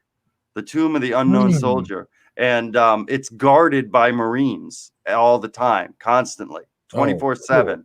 And it's a big thing to see them switch off, it's the tomb of the unknown soldier, and it's really cool to watch them. You know what pissed me off? I mean, it pissed me off to my very core. It just it made me sick. It literally made me physically sick, as we had a Doughboy statue here in our town square. And you remember around the time everyone was tearing down statues and defiling them. And did they ever stop? Well, but yeah, I think it slowed down quite a bit. I don't know if it's ever stopped. I don't know. But yeah, so we live in a small town, and there's not really a whole lot of there wasn't really a whole lot of like violent protesting or whatever because it's such a small town. But we live a few towns over from a college town, and I remember it coming on the news that the Doughboy statue was defiled.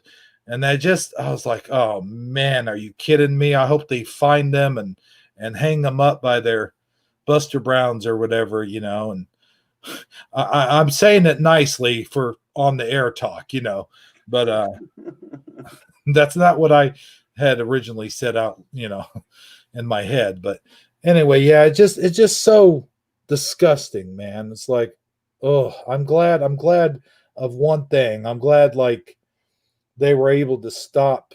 Like there's no way, and I know it's going to be it would have been almost impossible, but I'm glad they put a stop to like defiling the monument. You know what I mean? Yes, yes. It's you don't have to agree with the monument for it to hold a place of necessity. We have to remember our past, good or bad.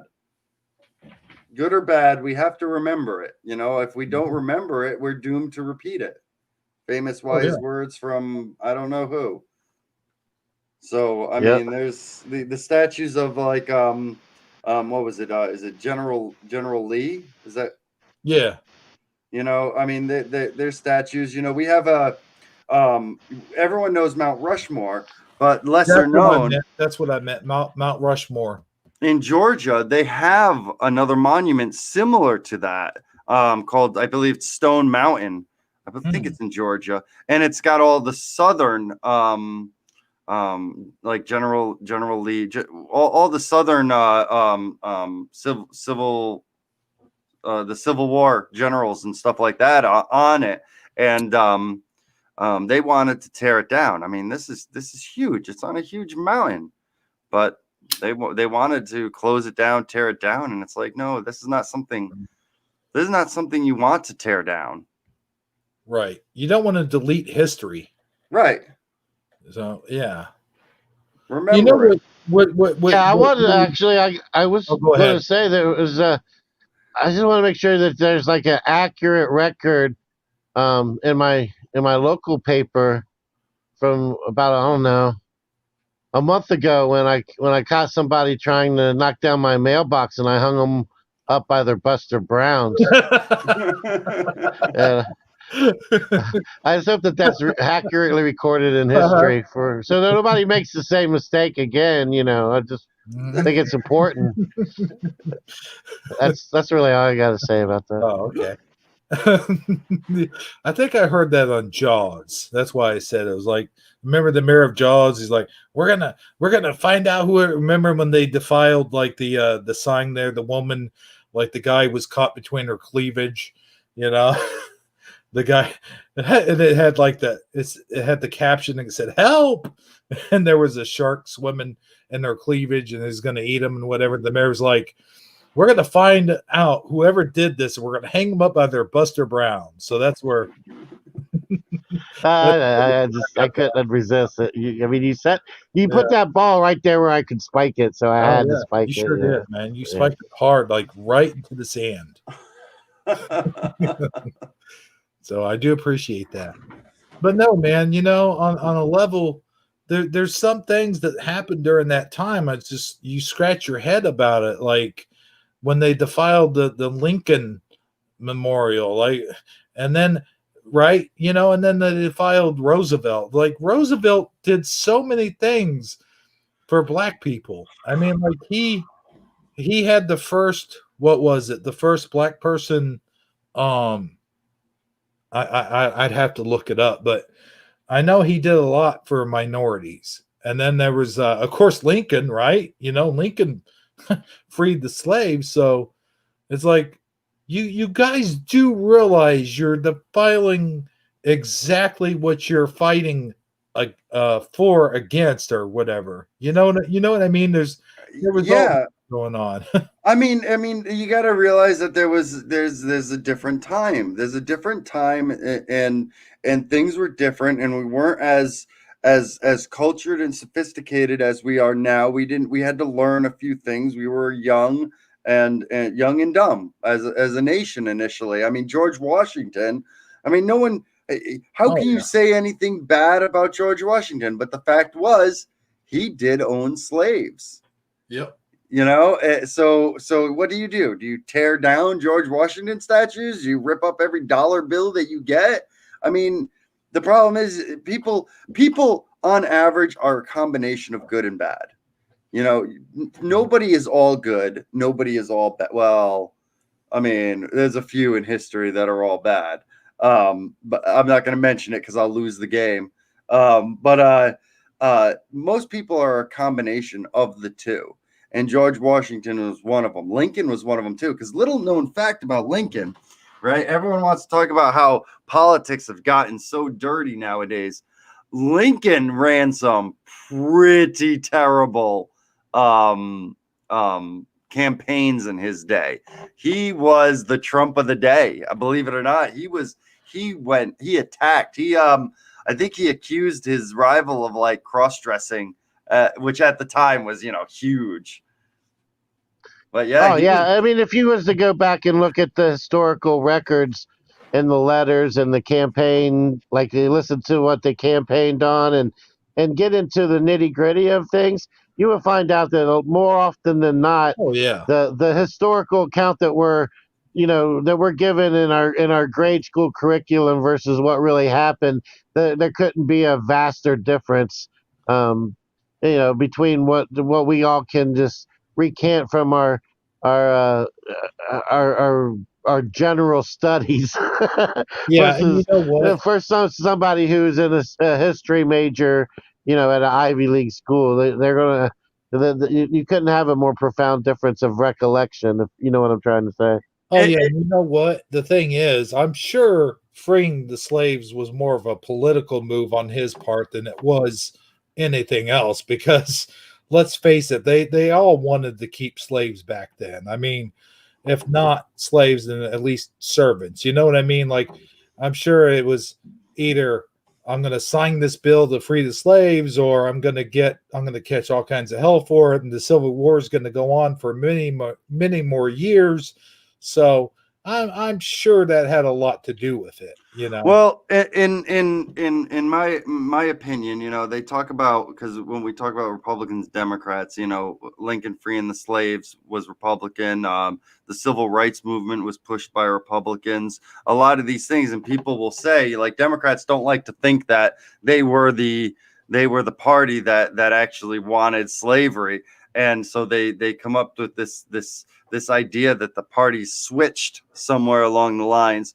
And I when I did the research, I go, they really didn't. They really didn't. And here's why: is Republicans have always believed in individual freedom. They always push individual freedom. It's not about a group. It's not sectioning off a group and giving them specific rights. It's always individual, and that's where slavery was ended. It wasn't giving slaves rights. It was just treating everyone the same. It was giving everybody the same rights. The civil rights movement wasn't we're going to give minorities this. No, it was just treating them the same, giving everybody the same individual rights. But the Democrats have always been opposed to those individual rights in favor of group rights, and they're still like that. They're still in favor of group rights. It's like affirmative action. Republicans are against affirmative action. Why? Because it gives groups extra rights, and they don't. That's not a Republican viewpoint. Yeah, and you go so far as to say a big factor in that way of thinking has a lot to do with unionization, employee unionization as well. Republicans um, aren't really held fondly in the minds of people who were once members of a great union, because they blame the Republican Party for breaking up the union. So, um, and unions, good, bad, or indifferent. I mean, I think their original intentions was good, and some of the things that were accomplished from unions when they were in their heyday before they became corrupt in themselves. It was a good thing, but I mean, in today's day and age, it's a hard sell to create some form of a union because people just don't trust them anymore based off of, you know, uh, the stereotypical things you think of as far as having to pay all these dues and then getting very little to no benefit from it, so it is You're what it absolutely is. right. Yeah, the idea of a union is fantastic, but in practice, they tend to go corrupt real easily.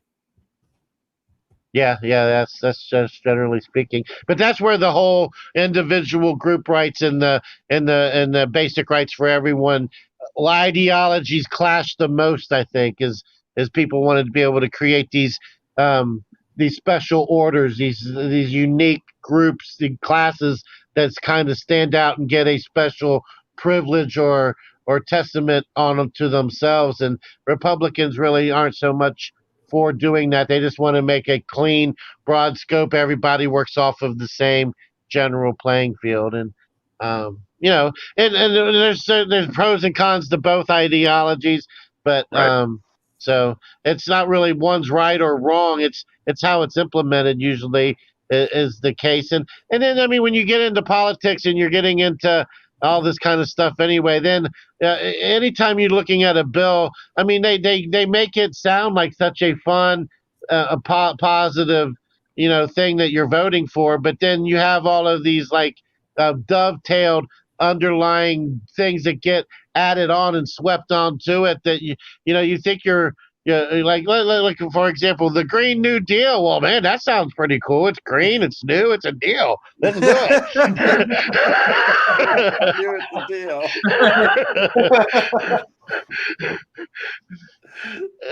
No, I mean, yeah, you're absolutely right. No, sorry, keep going. No, that's it. That's all I had. Yeah, you're absolutely right about the and groups do that now. What groups do is they take this ideology that is obvious to everybody, and then say, well, I mean, if you're this, then you must be a part of us. For instance, feminists will say, we believe in equality of genders, and you're like, oh, cool, I totally believe in that. Okay, well, you're a feminist. Well, no, I know too many of you. I'm not a feminist. Well, you don't believe in equal rights? No, I do. Well, then you must be a no, I'm not. Every group has that. You have not necessarily a group, but Antifa, anti-fascists. Aren't you anti-fascist? Yeah, most everyone is anti-fascist. Right. That doesn't make us Antifa, and then you have on the other side, you have like QAnon. QAnon's big thing is what? Anti-pedophilia, right? Aren't you anti? Yes, I am. Are you QAnon? No, you guys are a bunch of cultist ridiculousness. Have you guys seen the new Tom McDonald video he wrote? It came out about 3 or 4 days ago. No. Let's watch it. We always watch the new Tom McDonald video here on this channel. I think Tom McDonald videos since when? Yes, since I don't know. This would be our third one, I think. Oh, really? Yeah. Well, I don't want to get a thunder strike for that. I know. We've got to make sure we stay up on it. He never copyrights us. He likes us to promoting his videos. We'll promote it, but we got to have Phil Fogarty in here with his lightning fingers so he can, just to get zap, You just want him in here so you can blame him for something. That's right. It's called No Lives Matter, by the way. That's the name of it. No Lives Matter. No Lives Matter. Okay. Yeah. So whenever you get it queued up, we definitely got to watch this. It perfectly segues with what you just said, too, by the way, there, Mr. Keystad. I mean, it really is true. You pick any group and they're like, well, I mean, don't you believe this? Well, yeah, well, then you're with us. I mean, Black Lives Matter is the same way. All these groups have it where it's like their premise makes absolute sense. Everyone agrees with the premise. Who doesn't agree with the premise? Exactly. But then the details of their agenda come into play. Yeah, and then you go, no, you guys are Looney I'm Tunes. trying to Sorry. I mean, just that's why I try. Back in the day, for instance, the Tea Party. I was part of the Tea Party back in 2012 when it first came out, and I mean, it had great ideas, it had great thoughts. Then it went Looney Tunes, and I was like, nope, I'm out. Bye. Yeah, same here. I remember the Tea Party coming out. I listened to a lot of talk radio back then, and that's back when I still listened to a little bit of Rush Limbaugh and things like that. So I remember the Tea Party was the en vogue political party to be part of. Yeah, yeah. All right. So he's basically going to be talking about everything cliche going on in American politics and rap music. And let's pause it every so often, Hebrew, whenever you want, and press play when you're ready. I'm pretty sure I got hit with this last time we did it. Like I got hit with a copyright claim. Yeah. Yeah. And you might get a claim, but he'll take it off. He owns his own. He's actually his own. He's not like signed to a major label, so he personally will remove it. I'm almost certain. And let's break it up. Like play a little bit of it, and we'll talk about it. Blah blah blah. Sure. I mean, that's transformative. That's reviewing. Isn't that totally within copyright limits? Yeah. He's not going to hit. The worst thing you'll get is a claim. It's not like you're monetized anyway, so it won't make a difference. Right. Okay. Night is full of guys who cannot even rap. Media dividing us by colors, white or black. If you believe in Jesus, these days Christians get attacked. If you don't hate police, then everybody thinks you're whack. And everything's so connected. Black Lives Matter got so aggressive. White folks who agree can't support the message. Both sides go to war because they don't respect it. Our social climate from the global tension turned to total violence and a whole depression. We can unify and then I'll go against them, but we let them divide us with votes and elections. Hey, the music we bump. All about shooting guns and doing drugs. Hey, whoa. The things that we want are promoted subliminally through the songs like, you need a fast car, you need designer clothes, you need a rap star to tell you to start popping pills at the blunt and go live at the club till you're broke. It's all controlled by the elites. Put fake news all over our screens, convincing the right to go fight with the left and distract from the fact it's each other we need. Divided by race and religion, segregated into teams. You're a white supremacist. If you're not, I guess you Antifa. Screaming from the rooftop. Pause it. All right there. Sure. That was almost exactly what you just said, wasn't it? There, Keith's dad. Like you feel like if you aren't you white supremacist, well then you must be an Antifa. You know? Yeah, exactly. It really does seem like they want you to pick a side, plant a flag. Take a stand and fight that guy because he's planted his flag elsewhere. Yeah, I mean, can't I support police and want reform at the same time? I mean, why can't we have that in America anymore? Why can't I hold both those views? Yeah, it goes right back to that old one. Back when we were trying to find weapons of mass destruction in Iraq, and if you didn't believe it, then you weren't supporting the American soldier. Well, actually, I do support the American soldier. I just don't think that we should send him to Iraq to go look for fictitious weapons of mass destruction. Being one of those soldiers that was in Iraq, a quick story in the middle of this is it's funny because this was I was deployed January of 2003, right? And then I remember being on a boat right outside of Iraq, like you could see it. And Bush goes, this is in like March, like 2 months later, Bush is like, we're going to start deploying troops to Iraq. And I'm like, we've been here for 2 months. You sent us here 2 months ago. We've been here. And he was totally just lying to the American people. We've already been here. But in reality, yeah, weapons of mass destruction is why we went over there. People forget that's why we went over there. We didn't find any. But to be completely honest, after what I saw there, we definitely needed to be there. I'll be honest. These people they're like the nicest people in the world, and they were getting crapped on by their own government. Yeah. I mean, and then like, I mean, basically it was Shiite versus Sunni, right? I mean, I guess you got to know both play people, right? Yeah, which is now I speak Arabic a little bit. I learned Arabic, and what's hilarious is the difference between Shia and Sunni is just literally who got to inherit the throne after Muhammad. It's just a leadership dispute. Everything Okay. else they believe. It's just a leadership dispute and because of that, they hundreds of years of killing each other. Yep. It seems silly.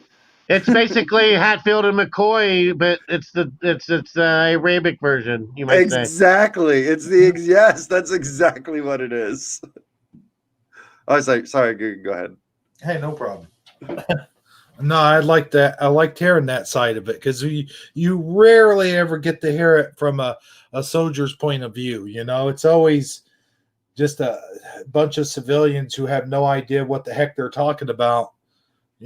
Saying, well, why are we over there? How come they're still over there? We need to bring our soldiers home and this and that. But we rarely ever get to hear the other side. So I'm glad that you shared that with us. Thank you. Yeah, they really are. I'll be honest. I hate to say this, but most of the Arabs that I met over there are more Christian than the Christians that I know around here.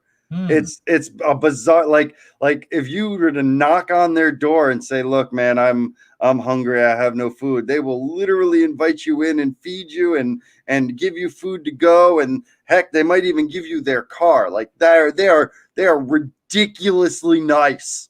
It's bizarre.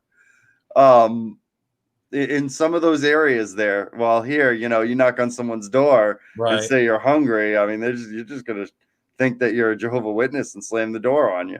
Right. Yeah. Oh yeah. Very And true. then Yeah. and imagine like right now, like today, for instance, it's just we go, they put out a new vaccine, right? And they get like say some UN soldiers to come help with the disbursement. And there's UN tanks downtown in your local metropolis area. Are you going to trust those particular Are you going to walk up to them and offer them some cherry pie? I mean, that's not really going to be your mentality, is it? I mean, I don't see it really playing out that way. You see what I'm saying? Well, where they're Yeah, going to get like a warm welcome is what I'm trying to say. yeah. I'm just glad we got back when we came back from war. Nobody spit on us, and for that, I thank every Vietnam vet ever, I was getting and ready and to every say, Korean vet. I was getting ready to say the Vietnam vets were treated horribly. Horribly. I mean, just Yeah, awful. yeah. I mean, when I was a kid, I knew a couple adults. Like I was probably only 14 or 15 at the time, but I knew grown men that were in the Vietnam War, like uncles or cousins or distant family members or whatever. And they just weren't right. I mean, there was something, they never were the same. I don't know what happened to them over there. I'm not sure.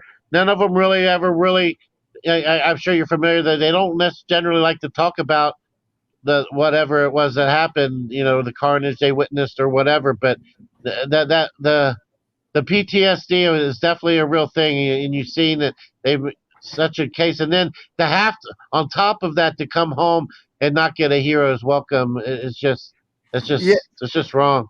yeah, that put in a huge reform in the military. Like, for instance, when I went over, I was part of the air side in the Marine Corps. We flew Harrier jets, and so I was on a boat most of the time where the Harriers are, Harrier carriers, and when it was time to go home, they actually flew us home. We didn't even take the boat. They reserved the space on the boat for the ground troops because the ground troops needed time to decompress. They needed to go through therapy classes because back in Vietnam, they literally went through all this carnage. Then they threw them on a plane, sent them home, put $50 in their pocket and said, have a nice day. And it's like, no, you need these guys. Your brain changes when you start, killing. You know, killing is not natural. And when you do it, you change, and you need to decompress that out of your system. Yeah, I can see how that would be the case. It's not something it's not like a switch you can just turn it on and then turn it right back off. It has to go through a process. Yeah, yeah. Absolutely. Yeah. Now, Well- if you want to, you don't need to play the rest of this unless you just want to, Hebrew. It's totally up to you. And you wanted us to watch it. Yeah, let's watch it. Go ahead. I just wanted you to know that part that he just said, that was the key part Okay. yeah. But if you want to watch the rest, I'm fine with that. I got you, because it tied in with what Keith's dad said. Yeah, exactly. All right. But we do make a habit of watching these, so go right on ahead. All right. Turn us on each other now, no lives matter. If we do what the news wants, blood don't splatter. Turn us on each other till no lives matter. Freedom's dead. If you have an opinion, take it back. Facts. People hate the president. If you don't, then you trash. Facts. Indoctrinate the nation using news and mainstream rap. Facts. The government abuses us. It's all part of the plan. And it's so confusing. Black Lives Matter is a valuable movement, but all lives matter ain't racist or stupid. It's non-black humans who don't feel included. All colors fall under laws to govern the whole country, and we all suffer. We're all broke, and nobody recovers until we accept that we're all brothers. Hey, music we make. All about big booties and getting paid. Hey, whoa. We watch the news and it fills up our brains with violence and riots and race. Like this is a race war. You need to hate more. Get what you came for. You need some songs about Xanax and violence so you can escape more. What a vicious cycle we can't break away from. They control the culture, they control the paper. They're indoctrinating a whole generation till the patriots start to hate the nation. The music we love make us dumb and addicted. The news that we watch is You got it way too high. Viruses, riots, and racist conditions ain't problems. They're symptoms of life in the system. Screaming. Yeah, pause it. Yeah, I'm going to ask Yeah. Keith's dad about this real quick. Was that salute way too high? It seemed way too high to me. Oh, I didn't even notice it. But I don't think he was wearing a hat, so you don't salute. I mean, in the Marine Corps, you don't salute without a cover. Okay. Gotcha. So, I mean, I'd say, for generally speaking, though, the only reason he's getting away with getting to say the stuff that he's saying is that he's an independent artist. You couldn't be on a major label and have this and state your opinion the way he's stating it and getting away with it without there being some type of repercussions or backlash. I feel like he's pretty, I hate to use the term woke or with it or whatever. He seems, generally speaking, he as much as I realize he's just trying to instigate a conversation. That's the whole purpose of what his videos do, is stir the pot, so to speak. He makes some good points. I have to concur. Oh, he definitely makes some good points, but you made a good point too. You're absolutely right. He would never get signed with a record label with this. Could never, not in Hollywood these days. Absolutely not.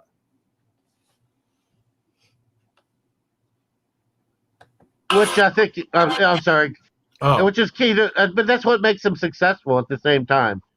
Yeah, but go ahead, let's finish it up.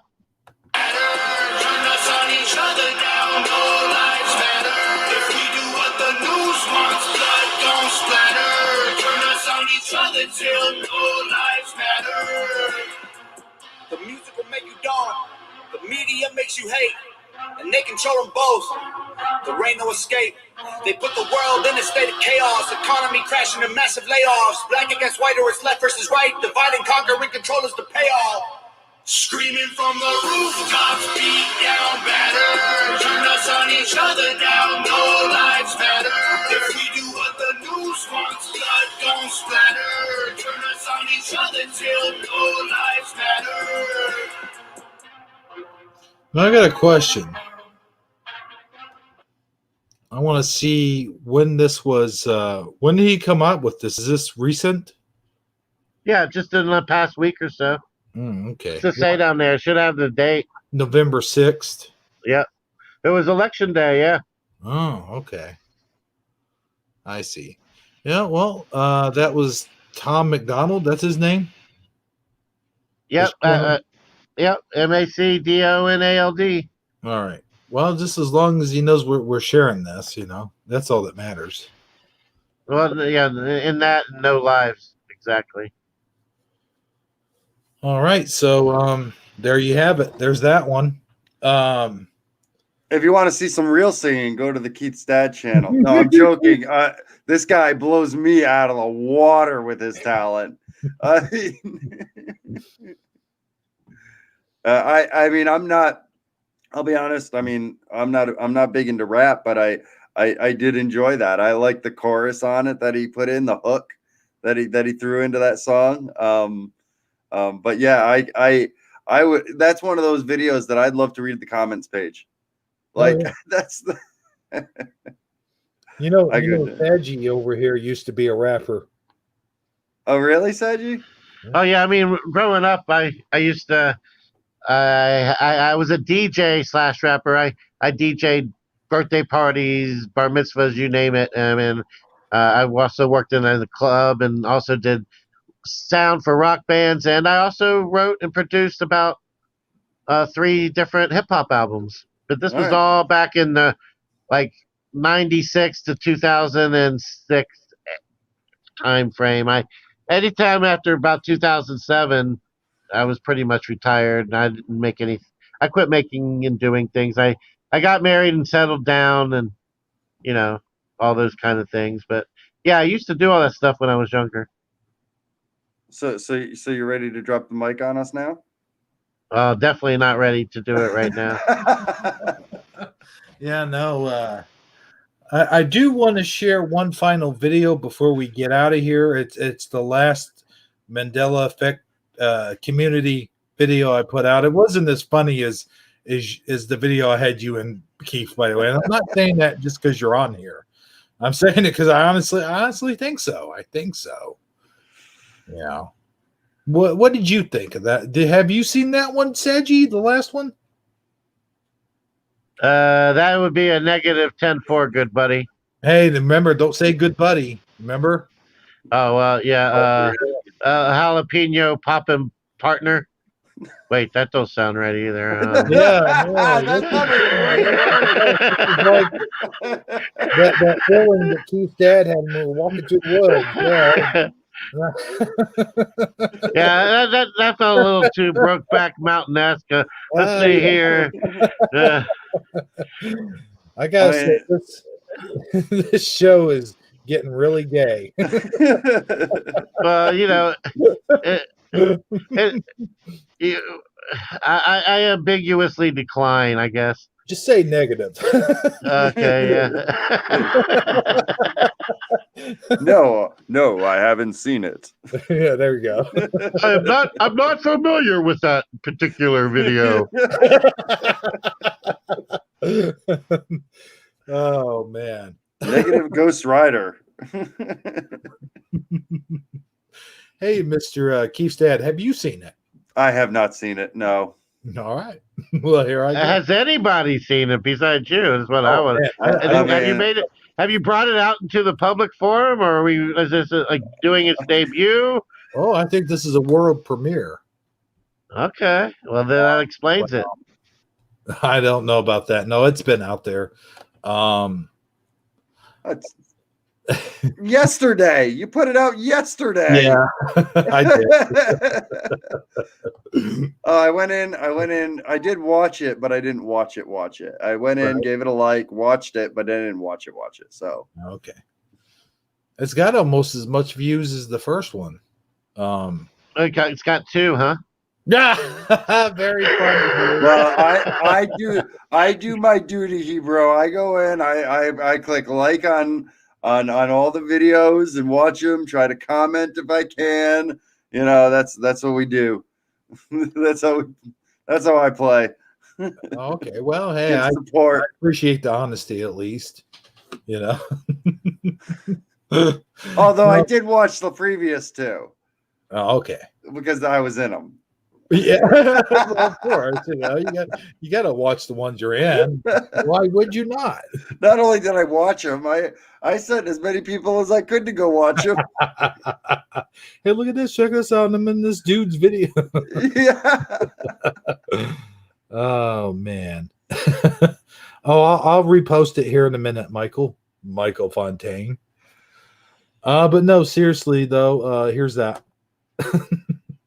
Notice the it's kind of political, yes. So don't be surprised, guys, if this live stream is flagged and shut down tomorrow. I scream, you scream, we all scream for live stream. Wait, never mind. Oh, good golly. Oh no. You're hired on my stream, Sagi. Anytime you want, you come right in. Same with you, Hebrew. I'm not leaving you I out. appreciate it. I think we could have a good time in there, but I don't play Minecraft though. Oh, Yeah, but see, that's I don't think that's a prerequisite. As long as we bring our award-winning personalities, that's all that's required. Yeah. All right. Well, here we go, guys. Enjoy. And I'll pause it for comments if you guys have comments.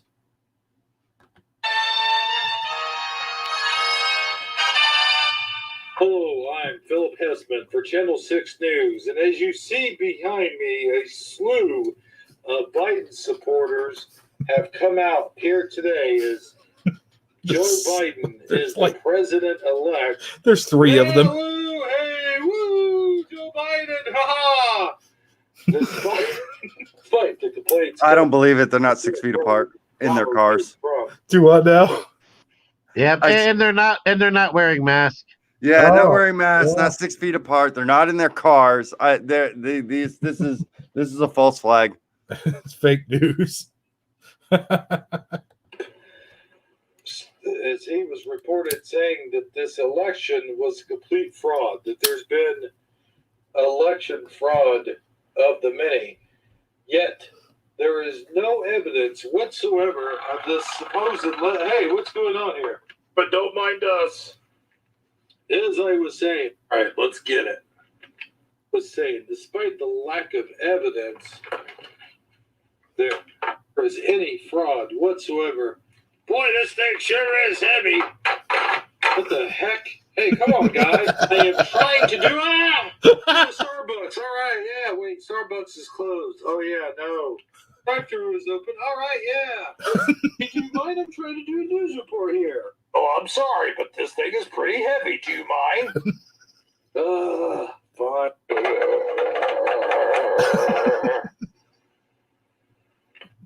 As I was saying, it is clear to all of us here, Channel 6 News, and to other news media stations all around the country, that there is clearly no evidence of any voter fraud whatsoever. Hey, guys, can you get this computer? All right, just throw it down here. Okay. There we go. I think we got all the trash. Let's get these things to the dump, Joe. You go. Whoa, watch out. Oh, God dang it, guys. Sorry about that, folks, but that's what you get when you do these live reports. You never know what is going to happen.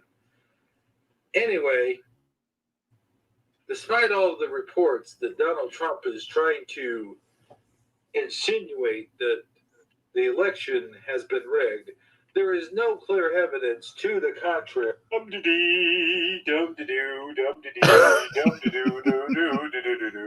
Hey, where you going with those? Is that Cliff from Cheers? Yeah, that's who I've been using for Lotard this whole time. I can't believe I knew that. They made an action figure of him. Oh yeah, They got all of them. In fact, that the crowd of people that was supposed to be Biden supporters. One of that one guy was Woody Harrelson. So, I thought I recognized the guy in the middle, but wow. I don't remember who. I can't. I have a bad memory. Just gotta get this mail delivered. Can I see those? What are those? Nothing. Oh, okay then. For Channel 6 News. Well, I'll be darned. I just forgot who I said I was. Who am I again? I guess nobody's around. Just throw these in the garbage here. Nobody could possibly even find those. She's conveniently laying right on top of the dumpster. I know that was the whole like sort of joke, you know. Out in the open, no evidence here, nothing to see. And here comes Dan. Good weather we're having here today, huh? Yeah, it is unusually warm. Here, deep in the heart of Texas. Oh, are we in Texas? I could have sworn we were in Philadelphia. No, we are clearly in Texas. Oh, okay then. Say, what are you doing there, Lotar? Lotar? Oh, nothing. Just dropping off some mail. You sound awfully suspicious. But I'm not going to question it because, you are a mail carrier, so that is what you do. But your voice sounds suspicious, that's all. Oh, no. Nothing suspicious at all here, Dan. Just doing my daily duties as a postal carrier. Now, if you'll excuse me. All right. See you later, man. Yeah. See you, guy. Coming back for? Oh, we just forgot something. I hope he doesn't see those voting slips on top of the trash can. Oh my God, I'm gonna hit that guy. Guy, move out of the way. Huh? Ah! Oh crap, I'm too late. he had hold on, let me pause this a second. He had like plenty of time to stop, by the way. Oh, I mean, that was totally an Austin Powers scene. Move, get out of the way, move. Guy just stands there screaming. Oh, and I just noticed this guy seems to have a very robust mustache. Yes, he does. Very Mario mustache there. Yes. Indeed. Well, Mario TV show mustache. Yeah. Long enough, wait for there. We gotta get the trash. I just want to point out that Bob the Builder has really let himself go during these trying times. Oh, yeah. Bob the Builder. Need to be hustled. Oh God! Oh.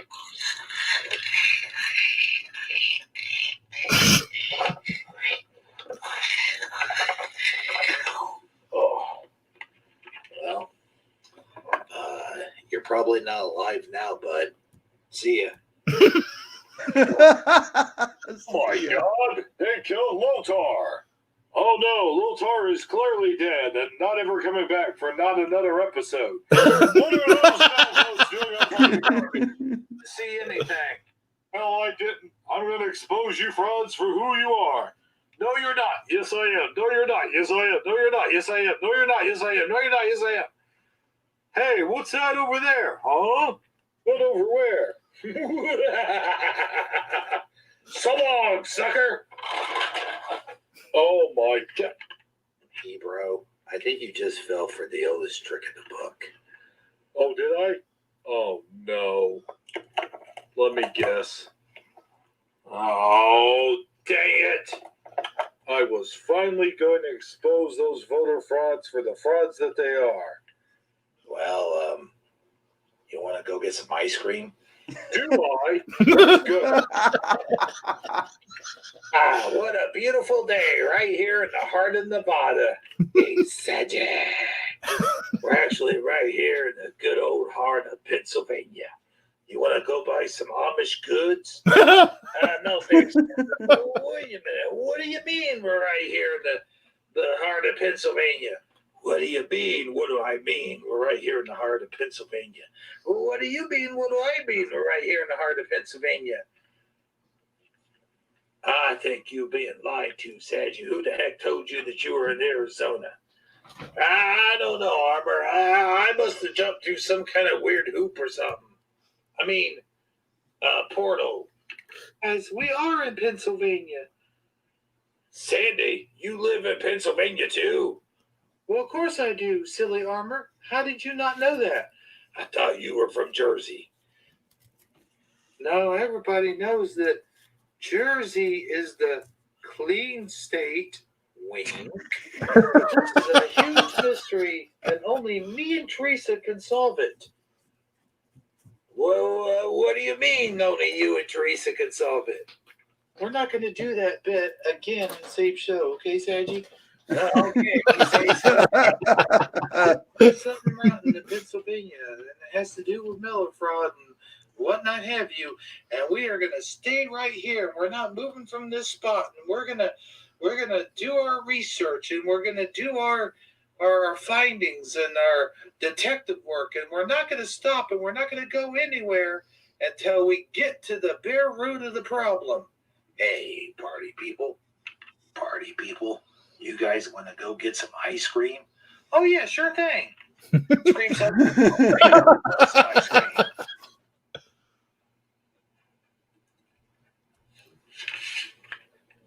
Well, that was a weird episode.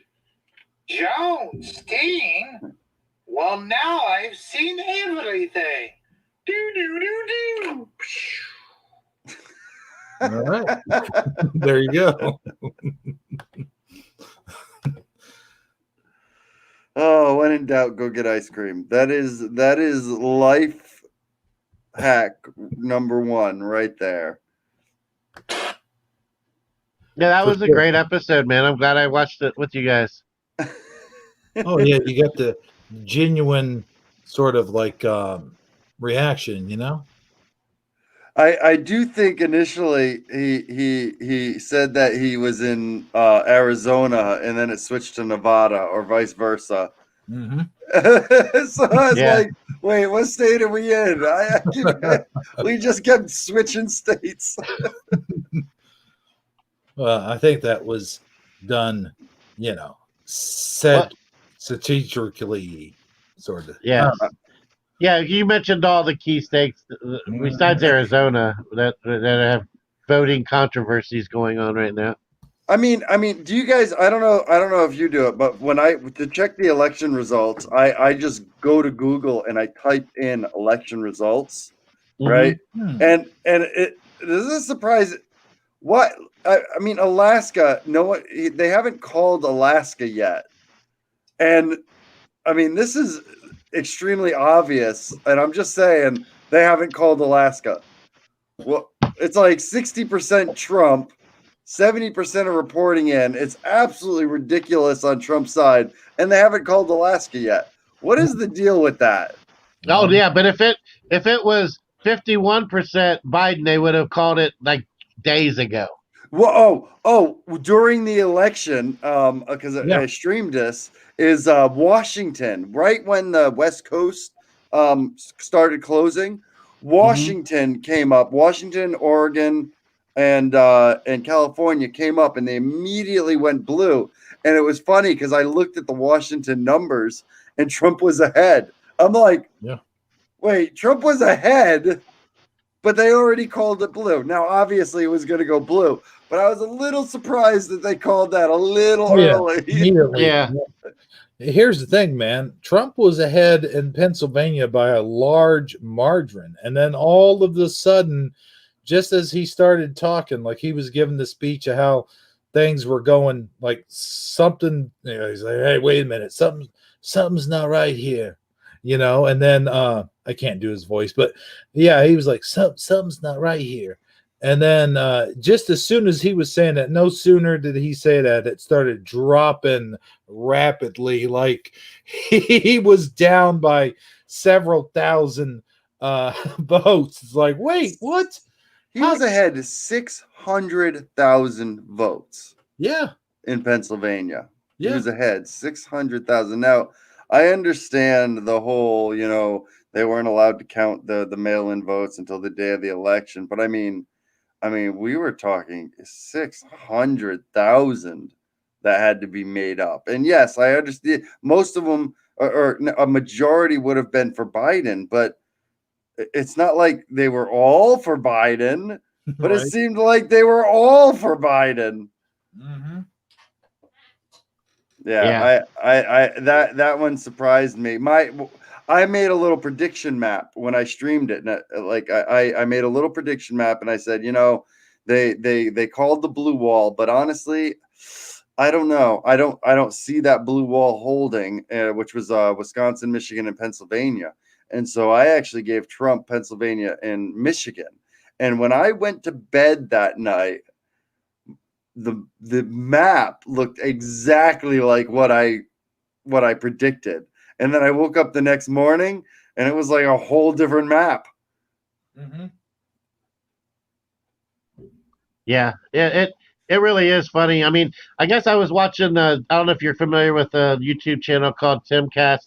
He's definitely leans pro Trump. I mean, he tries to say that that he's critical of him when he should be, and maybe he is a little bit, but he's really been covering the whole election thing pretty well. He put out a video today, basically talking about um, the bottom line is none of these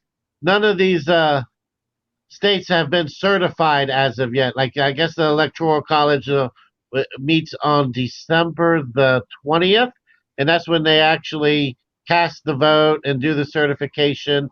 And that's when, at that point, that's when some type of conceding needs to actually happen one way or the other. And then when you throw in all this legal stuff as to whether or not Trump basically has to make a case stating that there were voting irregularities to the degree that this state isn't going to be able to certify their electoral votes. If he can get Pennsylvania, Arizona, and say either Wisconsin or Michigan, those three states to basically decertify, say that they can't um, use their electoral votes to certify one candidate or the other, basically then neither party hits the 270 mark, and the election has to be decided at the U.S. Supreme Court or in some type of congressional court where Trump has the advantage. So that's where his long shot can come into play, is if he can get three of those states to decertify their electoral vote based on the fact that there was some type of voter election fraud or irregularity that occurred that makes their vote, that electoral vote from that state, be not admissible. That's the long and the short of it, the way I understand it as of right now. Any thoughts, guys? Yeah, so the way the electoral college works is, our vote, while it's nice to see all the votes come in, they mean very little when it comes to the electoral college. Electoral college has already been decided on who gets to vote. Some states have restrictions on what the electoral college can vote for, but it's the electoral college that actually is going to determine the president, not the votes. However, it would be it is a very bad move to vote outside of what your little district area or whatever has voted for, and because of that, it's something that I worry that I don't want the Republicans to fall into, because 4 years ago the Democrats tried the exact same thing. When Hillary lost, they pleaded to the Electoral College to change their votes, to not vote for Trump, to instead vote for Hillary, and it was a sad plea to try to get them to win. And in reality, I mean, the fact is, if the votes are legal, right, and to be honest, so far, I mean, I don't really see any hard evidence that it's not. There's questions, but I don't see any hard evidence that it's not. Then I mean, I'd say go ahead and let's prepare for 4 years of nothing, because that's what's going to happen. Biden's going to come in and it's going to be 4 years of nothing. Yeah. That's it. I just really wanted to. I'm looking forward to when it's all, whatever is going to happen happens, Right. and the decision and the gauntlet, hits the hits the wood and something's decided. I mean, at this point, I just want there to be some a stable form of government. I'll be happy with that versus riots and martial law. That's not what Yeah. I'm rooting for as the outcome of this election. That's what I'm trying to get at. Yeah, I mean, I leaned for Trump, but to be completely honest, I do not think Biden is going to burn this country to the ground. It's not going to happen in 4 years. Why? Because they thought Trump was going to burn the country to the ground, and that didn't happen either. It doesn't. Right. Believe it or not, the presidency. I mean, it's only 1/3. It's only 1/3 of our government, and it's not even really the important part. It's not the part that really affects our lives. That's Congress and the Senate. Right. The only thing that I kind of wish is that the media would be just as hard on a Democratic president as they are on a Republican president. As far not just that I want them all to hate the president like they do hate Donald Trump, but I want them to still keep a certain amount of check and balance on policy and not just blindly be okay with it because they favor that candidate. I want them to I want there to be a certain level of scrutiny held into place for from the press for our leaders. I mean, that's kind of what that's in a way that's kind of a good thing, but I don't know. I digress. I mean, it just seems like um, you know, there's No, just you're so right. many issues, I mean, I agree, and I'll take it one step further. Is that the news? If you're watching news on TV, they've redefined that word because it's not news anymore. You are watching a show, an entertainment show, a show designed to make money.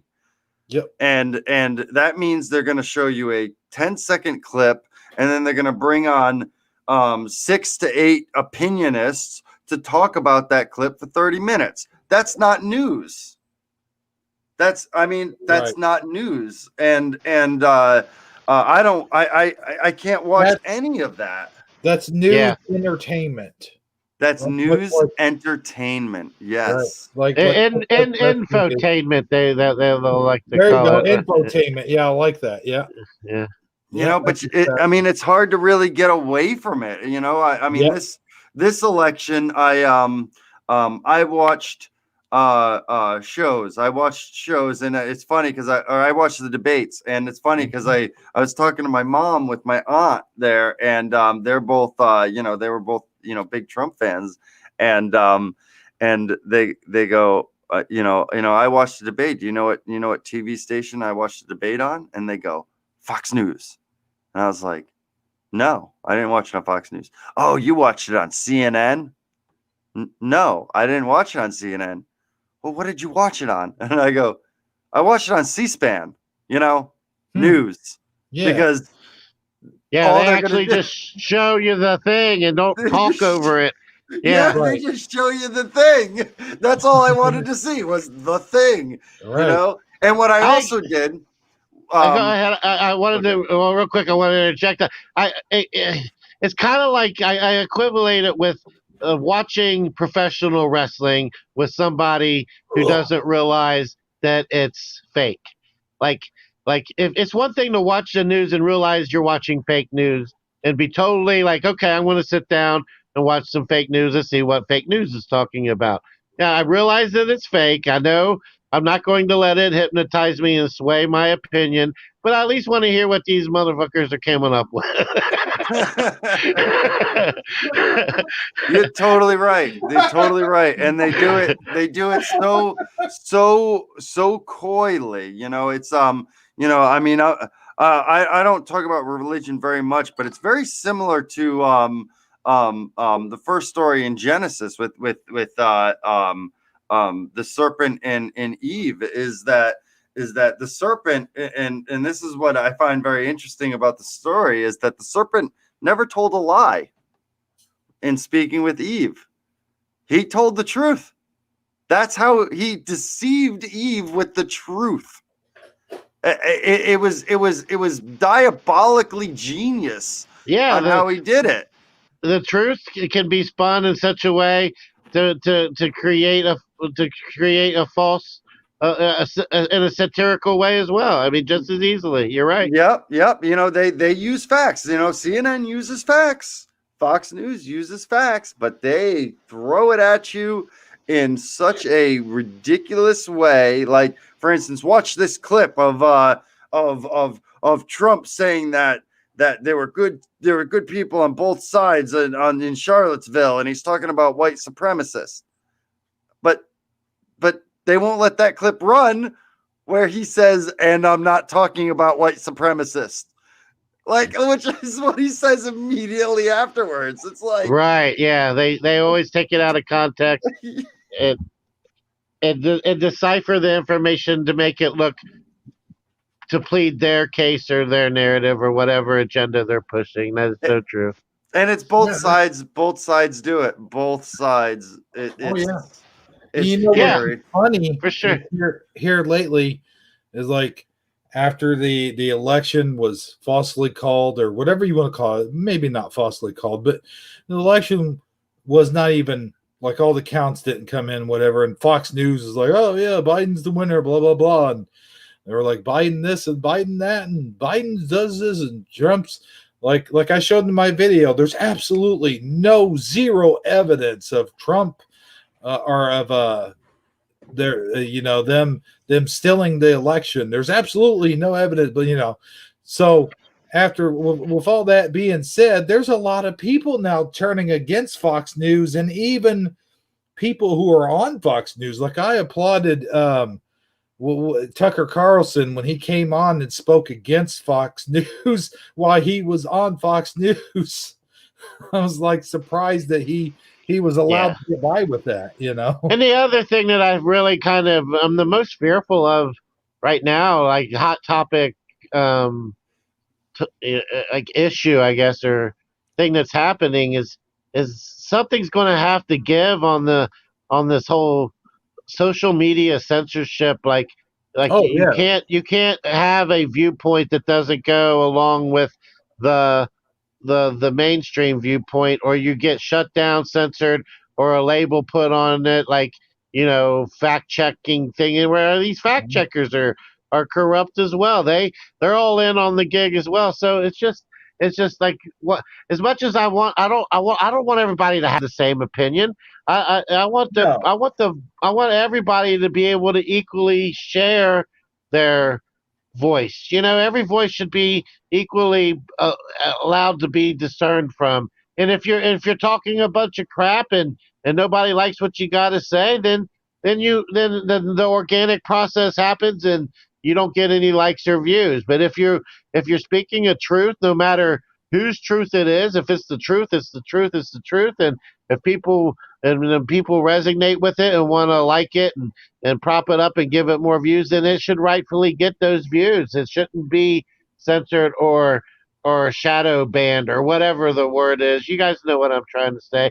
I just feel like that there's too many channels are getting taken off, too many Twitter accounts are getting shut down, too many voices aren't being heard that need to be heard, and it just seems like it's getting worse and worse and worse to a point where I don't know, where it just feels very Orwellian to me. I guess is what I'm trying to say. oh yeah. The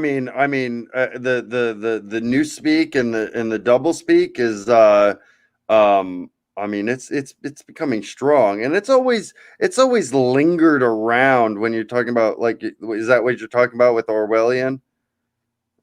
Well, like the 1984. Yeah, 1984. Basically, the fact that nobody can, like, the stuff we're talking about now. I mean, it can get if this channel had 100 plus thousand subscribers and it agitated the wrong sector. His channel would be the video would be shut down for sure, and his channel would be at risk of being shut down, especially if we kept putting out more content talking about the stuff that they don't want us to talk about. My mom, I don't know how true it is. This is hearsay, so forewarning. Is My mom mentioned that they took down a Facebook channel called Ohio Women for Trump, and I was like, I mean, that's just a basic group. I mean, that doesn't sound like anything, radical, or I mean, just Ohio Women for Trump, that they took it down because it was pro-Trump. But I don't Yeah. know. Again, I don't know how true that is. But she said they've done it multiple times now. Yeah, I mean that's just one of many, many, many examples. But yeah, that'd be one example right there. I With have heard the about that Women for Trump being shut down. That isn't fake news. That did happen, but it's just one of the and nobody really cares when it's that guy. Like just go back and look at Alex Jones, for instance. About what 4 or 5 years ago, Infowars took a big hit. He got knocked off YouTube, and and you've had so many other channels, that have that got shut down shortly thereafter, and the whole truther community didn't rush to Alex Jones's protection because honestly he'd kind of burned a lot of bridges getting himself to the top. He'd really he to make sure he was number one. He had a kind of he didn't have a lot of friends there to help stick up for him, let's just say. But everybody should come out and stick up for him, even if you don't even if you don't disagree with his particular viewpoints, simply because you want to protect the ability for him to have a platform and say what he's saying. Because even if you don't agree with it, if they pull the rug out from him and then the next guy below him and then they started, they do it in a series of hierarchical, downness.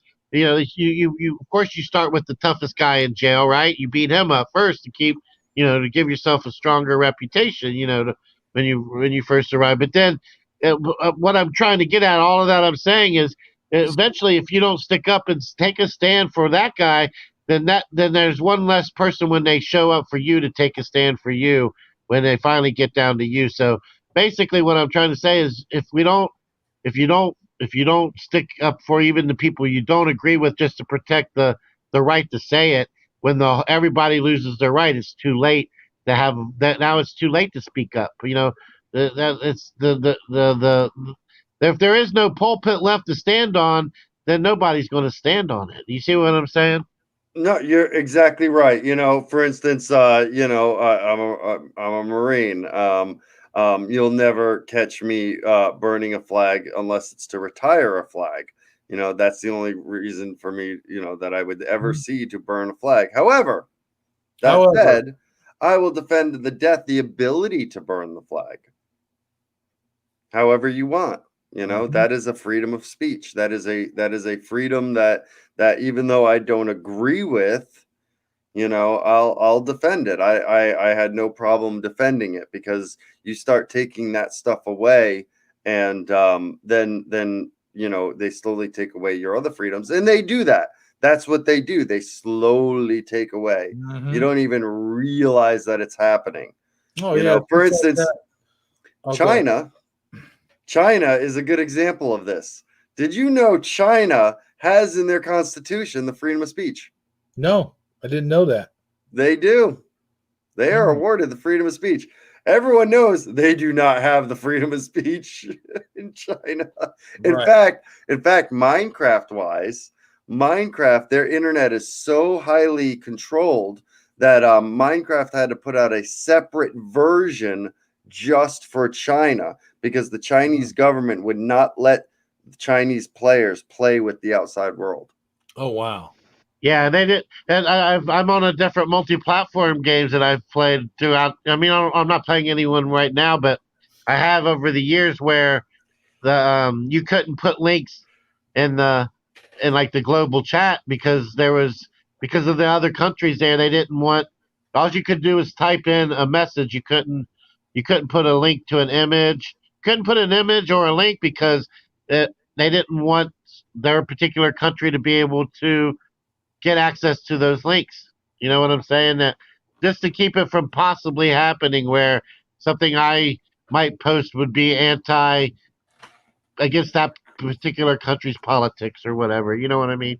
Yeah, it reminds me. I might be going a little ahead here, but when it comes to the United States, so the United States is an incredible country, right? And the reason why I think that it's incredible has very little to do with we do have things we can work on. There's obviously things we can work on. We're not perfect.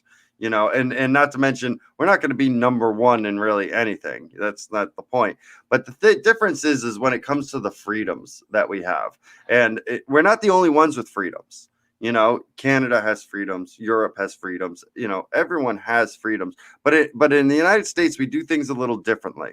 In all those other countries, the government writes the freedoms that they give to their people.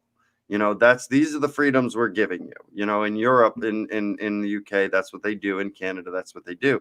In the United States, we don't do that. We do just the opposite. We told the government what our freedoms were, and we said, don't touch them. So it's a completely opposite relationship here. The government doesn't give us freedoms. The big difference is we have established that it's basically the Constitution, right? The Constitution, the Bill of Rights and the Constitution, and they're unalienable, right? Is that the word? Yep. Yeah. Okay. So, and then in other countries, you're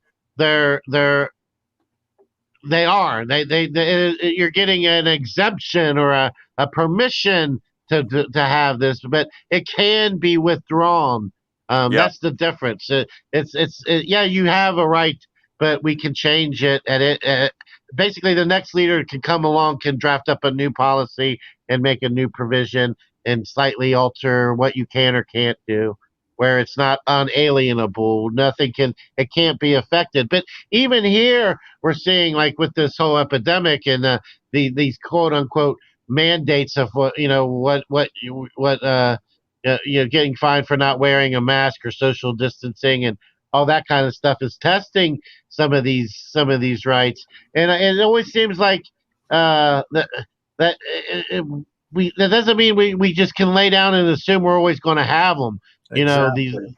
We still have to. A perfect It seems like it's becoming more and more required for us to stand up and vocally defend them in order to keep them than it's ever been before. I slowly feel like our news, like when I watch this quote unquote fake news, some of the imagery I'm seeing 10, 20 years ago was what I was seeing happening in Europe and Afghanistan and Saudi Arabia. I mean, the way the military law and order is coming into play, the strict guidelines, the social mandates, and I mean, I just slowly see where we're supposed to be the beacon of spreading life, liberty, and the pursuit of happiness to the rest of the world. I almost feel like we're like in a tug of war where the rest of the world is trying to promote totalitarianism, conformity, and stay in line. And I almost feel like that the tug of war matches, some of that's bleeding over here more so than we're bleeding over there. It really does feel like the give and take has been a little bit more take and a lot less give lately. Do you get the metaphor I'm trying to say, guys? Yeah, we're breaking a little bit. We are breaking a little bit. However, my buddy Rave, who he's in Peru, and he was explaining what they were going through, during the lockdowns, and just to give you the idea is they put down a curfew and a mandate, like you couldn't leave your house except women could leave on Mondays, Wednesdays, and Fridays. Men could leave on Tuesdays, Thursdays, and Saturdays, and nobody could leave on Sundays. And then you had to be back in your house by, I think it was like 9 p.m. and you had to be in your house, to the point where a guy, he took his trash out to the side of the road, and he got arrested for taking his trash out in Peru. And I thought to myself, if you were to ever attempt to implement that in the United States, you would get a revolt. People would revolt. You couldn't do that here. You just couldn't. You can ask people to stay in their house. You start arresting people, we're gonna have problems. In fact, what was it? Was it Minnesota or Michigan that actually had, because they had the harshest ones, they started to revolt. Oh yeah, I think it was Michigan, wasn't it? Yeah, I think it was Michigan. Mm-hmm. Oh yeah, you're right. And that was right before the George Floyd thing, and I remember the press coming down so hard on them for their peaceful protest. I think a lot of them brought guns to the protest, even though it wasn't. Nobody actually used the gun, or nobody got hurt or fired. They just they wanted to make their statement and be armed at the same time. And the press condemned them for it. And then I don't know, it was less than 3 weeks later, the whole George Floyd thing popped up, and everybody else is, doing quote unquote peaceful protesting. And now all of a sudden, it's a politically correct thing to do. It's really hard. It's just so weird. It's just so weird. Well, hey guys, with all that being said, we have been on here for 3 hours. Oh my goodness. Yeah. Can you believe it? Can you believe it, Meg? You believe we found stuff to talk about for time flies when you're talking about video games and politics, man. I know. We're just getting into the good stuff now. Yeah. No, I got to tell you, I've had you guys have had a good conversation. I've had a good, you and me had a good conversation, Keith's dad, when we're talking about video games. And now you two are having a good political conversation over here. But, it is time to shut things down. I am sorry about that. No problem. I'll go cry and drink. Go throw your axe at somebody. Throw my axe at somebody.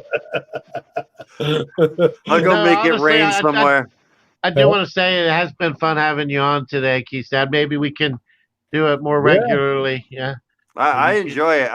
Like I said, when I did my whole political thing and I didn't watch anything, what I did was, after the debate was over, I went looking for post-debate talks. That's where I found you guys. Yeah. And you were fair.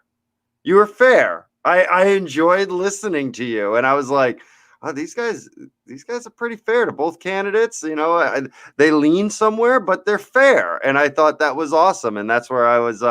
That's what really hooked me to you, Hebrew. Well, thanks, man. I appreciate that. We try to be.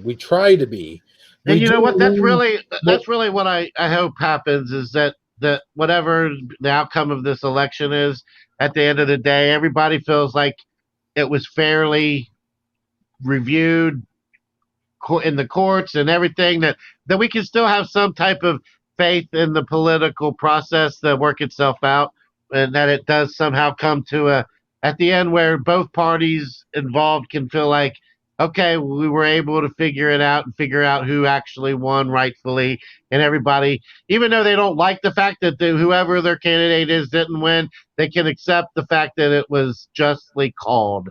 And I really do hope that ends up being the case. And anytime you want to have us come on your channel, Keystad, like, we can just come on and talk with you while you're doing a live stream. If you want to have us come over and do that one time, I'm sure Hebrew would be fine with it. We can basically do the same thing we're doing now and just talk. We don't have to even talk politics. That's one of the great thing about what we do here, is we talk about anything. So, well, you'd have to get Discord. That's what we use to talk. Do you have Discord? Yeah, I believe we do. Yeah. I know I do. Yeah. Okay. All right. Well, I'll tell you what, Sagi. I'll tell you, these guys, they don't mess around. They get on there and they have fun, man. They really do. you see the childlikeness come out of me when I'm doing these little movies and stuff. But those guys, man, it really takes you back to a time when you're like, 13, 14-year-old boy, you're playing your video games and stuff. I mean, those guys, they have a good time playing the games, man. And it is fun to watch. I got to tell you. Hey, I resemble that remark. But no, man, I meant it as a compliment. No, man. I do, and we do have a lot of fun. We do joke around and play, and we talk about political stuff every once in a while. We have a political spectrum, and as long as no one wishes cancer on me and my family, I think we're good to go. Yeah. Man, whew, that was horrible. That's horrible. Like, jeez, over a video game, really? Oh, good God. And now those games are like $5 over in the the pawn shop or whatever. Yep. Oh my goodness. Just that should be a PSA, man. Like, no game is worth wishing cancer on someone. Say it. Plus, it's Minecraft. No, I'm joking. Right. Fuck you. Hope you get cancer, motherfucker. I'll never forget that. Oh man. Jeez. If I ever get cancer, I'm going to hunt that woman down. Oh yeah, I bet. It's not even funny. All right. I'll let you close this up. But yeah, I love talking to you guys. I do. I really enjoy it. You're good people. Awesome. Now we got a someone new in chat. Unborn baby bird egg. Hebrew said something about checking out a link they sent you. I don't see a link. Okay, all right. So I mentioned it. What do you mean that there's a link? Well, what do you mean? What do I mean? Wait, let me check this out. Let me get in here. The link that you had to approve. Where did they send it to? I don't know. That's what I was asking you. I just wanted to make sure I told you about it. Is it one of those ones where you have to go and approve or deny it, where he posted it but no one can see it yet? No, I don't know. I don't know. All right. Well, that's really all I had. Did you? We already did the final shout out, right? No, we did not, sir. All right. Well, go right on ahead, sir. You do so much better than I do. No, all right, if you say so, but I think that your shout out skills is just slightly better than mine. But okay, I'll go ahead and do it. We've got Affected by Grace was here earlier on. Go-Kart Bob, who screeched over to Scare Performance Channel, but I'll forgive him for that. He made a turnabout and came back in here. Michael Fontaine. Michael El Fontanio. There you go. The ever so lovely Lorraine Lamore. Ever so lovely. Is that not the most beautiful name, by the way? Oh, yeah, for sure, man. Lorraine Lamore. Lorraine Lamore. Lamore. Lamore means love in French, doesn't it? I think so. I know amore means love in Italian, so yeah, that makes sense. Mystery Fried. Hey, Mystery Fried. I haven't seen him since I was over spying at Scare Performance Channel just now. Eddie Von Keen, who was also over at Scare Performance Channel. And let's see here. Oh, boy, I'm silly. That Sagittariusly Speaking guy snuck in here somehow. I don't know. Yeah, I dropped a link to Keith's dad's channel for our chat room there. And then, of course, Keith's dad's in the chat somewhere down the line. Oh, and represent. I mean, hi. That's cool. No, your bro, Rave Darius. Yep. Darius. Yeah, I like that name. Kind of. It's kind of cool. Kind of catchy. Oh yeah, I totally man crush him too. He's a good guy. Looks like he's got a Batman avatar, almost. I don't know what that avatar is. That's why it just looks like kind of like the Batman mask? I don't know. Yeah, I don't know. I don't know. He edits my videos when we upload a video. He's the one that edits them. So he's just as much a part of my channel as I am. Oh, cool. So he's like your Sagi.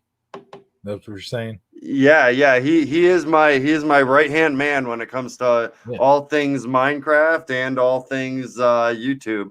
All right, cool. And we also have the guy that we're going to blame everything on if this show goes wrong, Philip Fogarty. It's all your fault, Philip. Yeah, that's right. Don't shoot your lightning fingers at me, buddy. Put your arm in the air. Stop the rain. I can't wait to make another movie. That's going to be great. But anyway, and unborn baby bird egg demon baby Yoda 20. That's a lot of names, dude. Like you really have a lot of names. This thing. I think they did that just for the shout out. Like, watch, I'm going to make this guy say like a lot of words there. So no, but cool name though. I do like the baby Yoda. It's pretty cool. But anyway, for everyone here at the Taco Tuesday show, this has been Hebro77 along with Sagittariusly Speaking and Keith's dad, our very special guest. By the way, thanks for popping in and hanging out with us, brother. We really appreciate it. I am glad to be here. Cool. You sound convincing. No, but seriously, guys, good night, everybody. Drive safe, and we will not be here all week. Good night. Well, that does it for tonight's show. It's been real, and it's been fun. And yes, it's even been real fun. But as all good things do, they must end. But remember, there will always be another show. Oh, at least I hope there'll be another show. As long as my internet keeps going and I'm still alive, I guess there'll be another show. But anyway, until next time, remember that snakes don't always bite, but when they do bite, oh brother, it really hurts. So long, everybody.